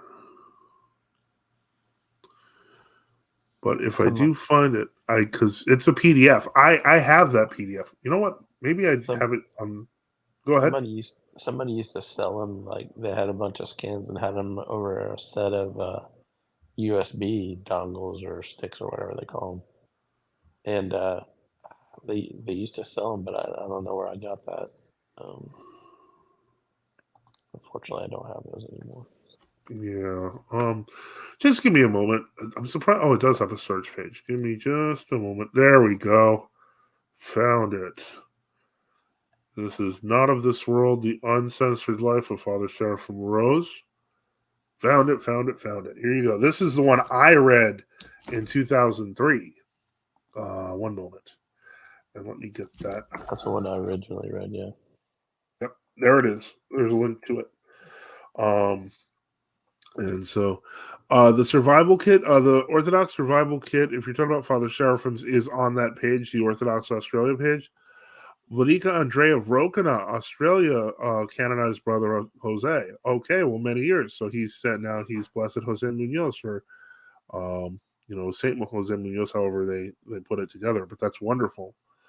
I hope others follow. Invincible Orthodoxy has survival kit PDF, but it's computer-generated vocals where the narrator produces the footnotes. Saba asks Father Mark for a blessing. Saba, is there any chance you have any services or any information like that? If you could put that in the Discord, that would be really, really handy, because that's useful to know. You want to spread as much as you can when stuff like this happens. Let me see here. And then other than that, all right, so we've got that. So we've got a bunch of links I'm going to have to take from this chat. Actually, you know what? I could just take them now. And let me just make a new thing. So this is for today's show. Because I'm going to need this. Okay, no, I need that. I'm trying to copy it. Homework, Father. I don't mind the homework. I'm thinking I'm gonna have to take it off. I'll have to figure it out. I'll have to take it off when the chat's over. Okay, well, last chance, everyone, because we're going on 2 hours. We're at 1 hour and 54 minutes. If you've got questions, comments, concerns, complaints, you want to tell me I'm terrible, whatever it is, let us know, or forever hold your peace, or until next Sunday. Okay. Glory to God, Brother Hussein Munyok is Hema Monk Ambrose, Secrets Monk. Hope it's there. Okay. Yeah, thoughts on the thoughts on the American Orthodox Catholic Church and Patriarch Nikon of America. Okay, let me put it this way. First off, the American Orthodox Catholic Church, the only time I've heard that phrasing used was a breakoff from what was the old Diakakna, which was one of the earliest groups that eventually would spawn, thanks to Eftimios Ophiuchi and Ignatius Nichols, a bunch of Vagante groups. So I feel like I'm going to regret this. But I'm going to type in American Orthodox Catholic Church and Patriarch Nikon of America. Most of the groups that I have ended up doing this exercise with turn out to be flamey weirdos, but let's give them a chance. Last time I heard that name was, or at least Orthodox Catholic, was, what's his name, Bondi. Which one? Bondi, Anthony Bondi, or whatever his name is. Oh, Bondi. Oh, no. Yeah, he's trouble. Yeah. He, I remember Father John of blessed memory. He wanted to come into his church once, and he had his date with him, and he's like, Father John was polite, or Father John in Woodstock, and he's like, and who are you? And he's like, I'm Bishop Anthony, and he's like, he's got a girlfriend on his arm, and he's just like, he called up Ludika John, and he was like, Ludika, I just saw Bishop, and he has a girlfriend. He's like, bishops can't have a girlfriend. He's just like, but he did. He came up and he said he's Bishop Anthony, and I said, why do you have a girlfriend? And he was like, well, I do. Yeah, okay. Into Roquois man as an archimandrite. Good job, guy. Okay, so the AOCC. Oh boy. I actually know who these people are. This is. Oh wow. Yeah, this group is they're they're completely and totally uncanonical. There is no canonical basis for assuming these are in any way, shape, or form an Orthodox group. Back in the days before net neutrality, they would try. They basically what they did was Victor Prentice and someone else. These were an independent group that were kind of like the break-off Anglican types, but they had found out that the original name Theocacna, which is the Holy Eastern Orthodox Catholic and Apostolic Church in North America, a short-lived jurisdiction that actually died within a few years once Eftimios Ophiuchi got married. They went to Boston, where the trademark was registered and had been dead for 50 years, and they started the trademark again. This would be the basis. They re-registered the trademark, and this was their basis for saying that they were the original church from 1927, and they'll sue anyone who disagrees. And somehow I ended up, because of my early life, I was young, a catechumen, and I talked to a lot of these independents. And apparently I got on their bad side, and they started calling me like this schismatic priest. I'm like, dude, I'm a catechumen. And but then it got to the point where they actually they sent faxes to my job, and I was like, what on earth are you? I called the guy up, and he was like timid as a lamb as soon as I called. I'm like, dude, you're gonna get me fired. Don't play games like this. Now that's normal. Now everyone tries to get everyone fired. But I guess this weirdo's not original anymore. And so it's kind of sad. I know only of icons. The Troparian Kentuckian are more likely generic martyr ones than a unique I agree. Most of the AOCC groups are strange groups with married bishops.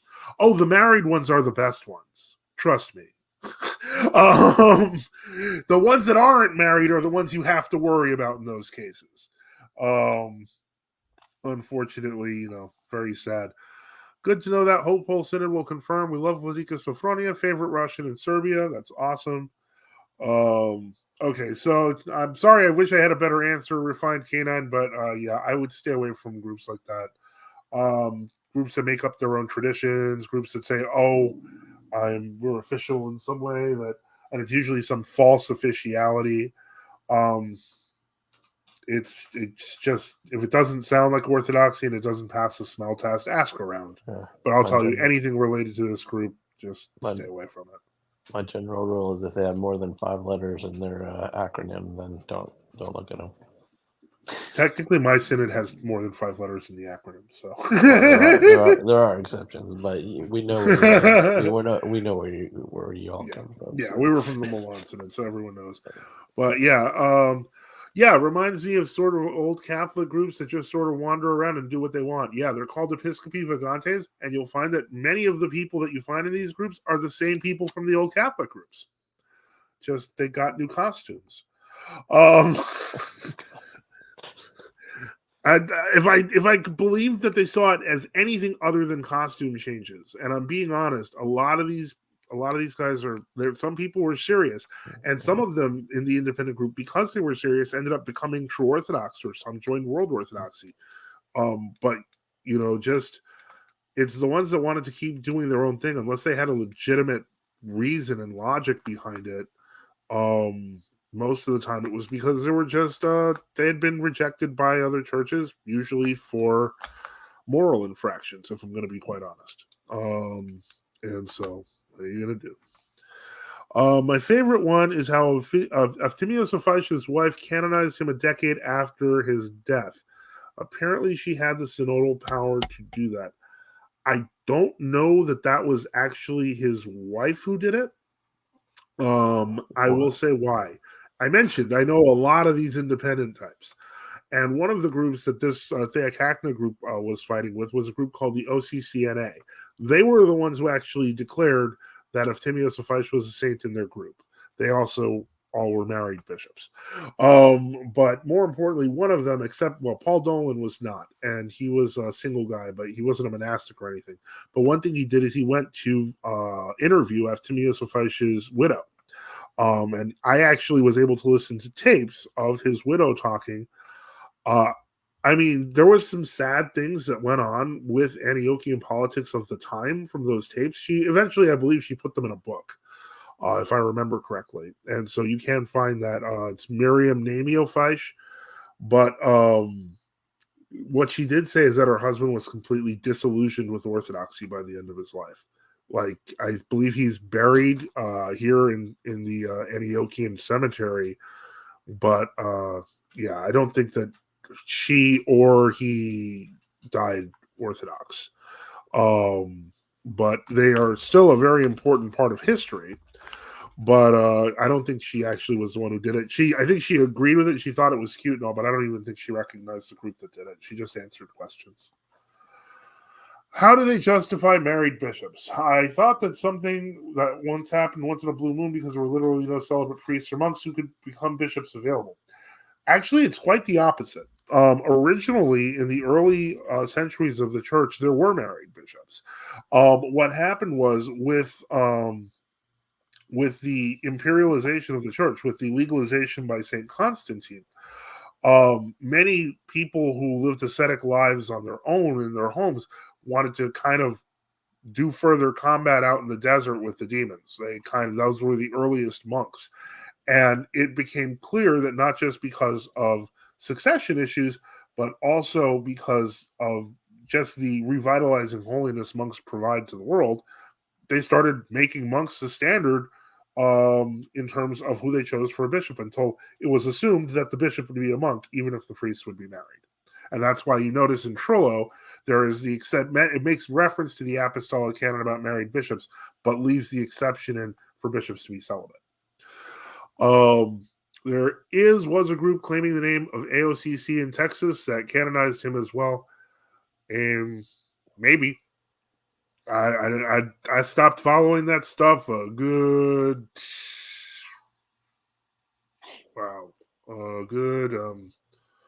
23 years ago.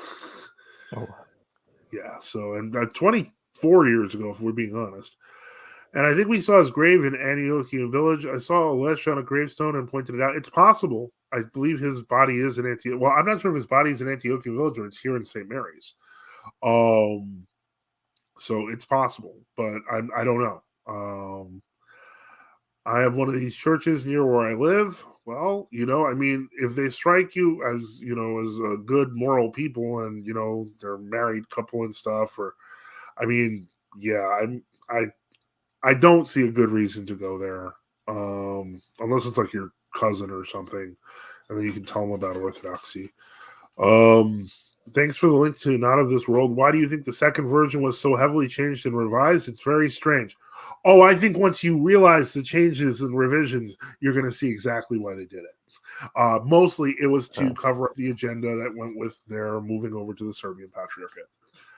And I listened to the recent talk that what's his name, Bishop Gerasim did over in Georgia, that Luminary Summit. And I noticed an interesting tidbit in the middle of it. He was talking about if Father Seraphim had lived after, apparently there was a spat between him and Father Herman on his deathbed, and he told Father Herman that if he had lived, he was going to leave him. So I don't know if that's true. I had heard that Father Seraphim, and again, this is something that's open to dispute, but there used to be a paper trail on it, and it's not in the book. It's definitely not in the Not of This World book, but that he had, that Father Herman had, and again, God forgive me if I'm wrong, but I'm just saying what I had read, that he had molested a novice. And Father Seraphim got so angry he anathematized him from his bed. Yeah, that's what. Yeah. But Bishop Garrison kind of confirmed that, so I was like, "Huh, interesting." You just consider that's not written anywhere. Well, no, it was written in a few places. I'd have to find them. I remember. I know that Father Ambrose. Well, they memory hold that because once Father Herman came back, they wanted to make him look good too. So, they wanted to make sure they had every, piece of property that existed. But we'll see. We'll see. I think the truth, it's like my mom always says, the truth always comes out, whether you like it or not. Who's Father Ambrose, formerly Alexei Young with? Yes. I believe he's still with Roker MP, but I think he's part of, keep the crowd keeping it quiet. But he's in very poor health now. Yeah. But this stuff is on the internet somewhere. We just have to find it. If there's one thing I hope we got from this episode today, is that even though it looks like something's not on the internet, it's somewhere there. We'll find it. And yes, South Padre Tony says strange perhaps, but by no means an isolated incident with Plodna. Don't get me started on Plano. But yeah, there's some tragedy with a lot of this stuff, unfortunately. But in any case, if there are no other questions, we are now at the 2:07 mark. I want to thank everybody who contributed with questions, with comments, concerns. Everybody who has been supporting the channel, as I mentioned. I will be putting up, kind of a wall later because we're going to have a standard closing. But also, I'm remembering you in your prayers if you are Orthodox inside the altar, if you're not outside the altar, so that you may one day be in the altar and for your successful conversion.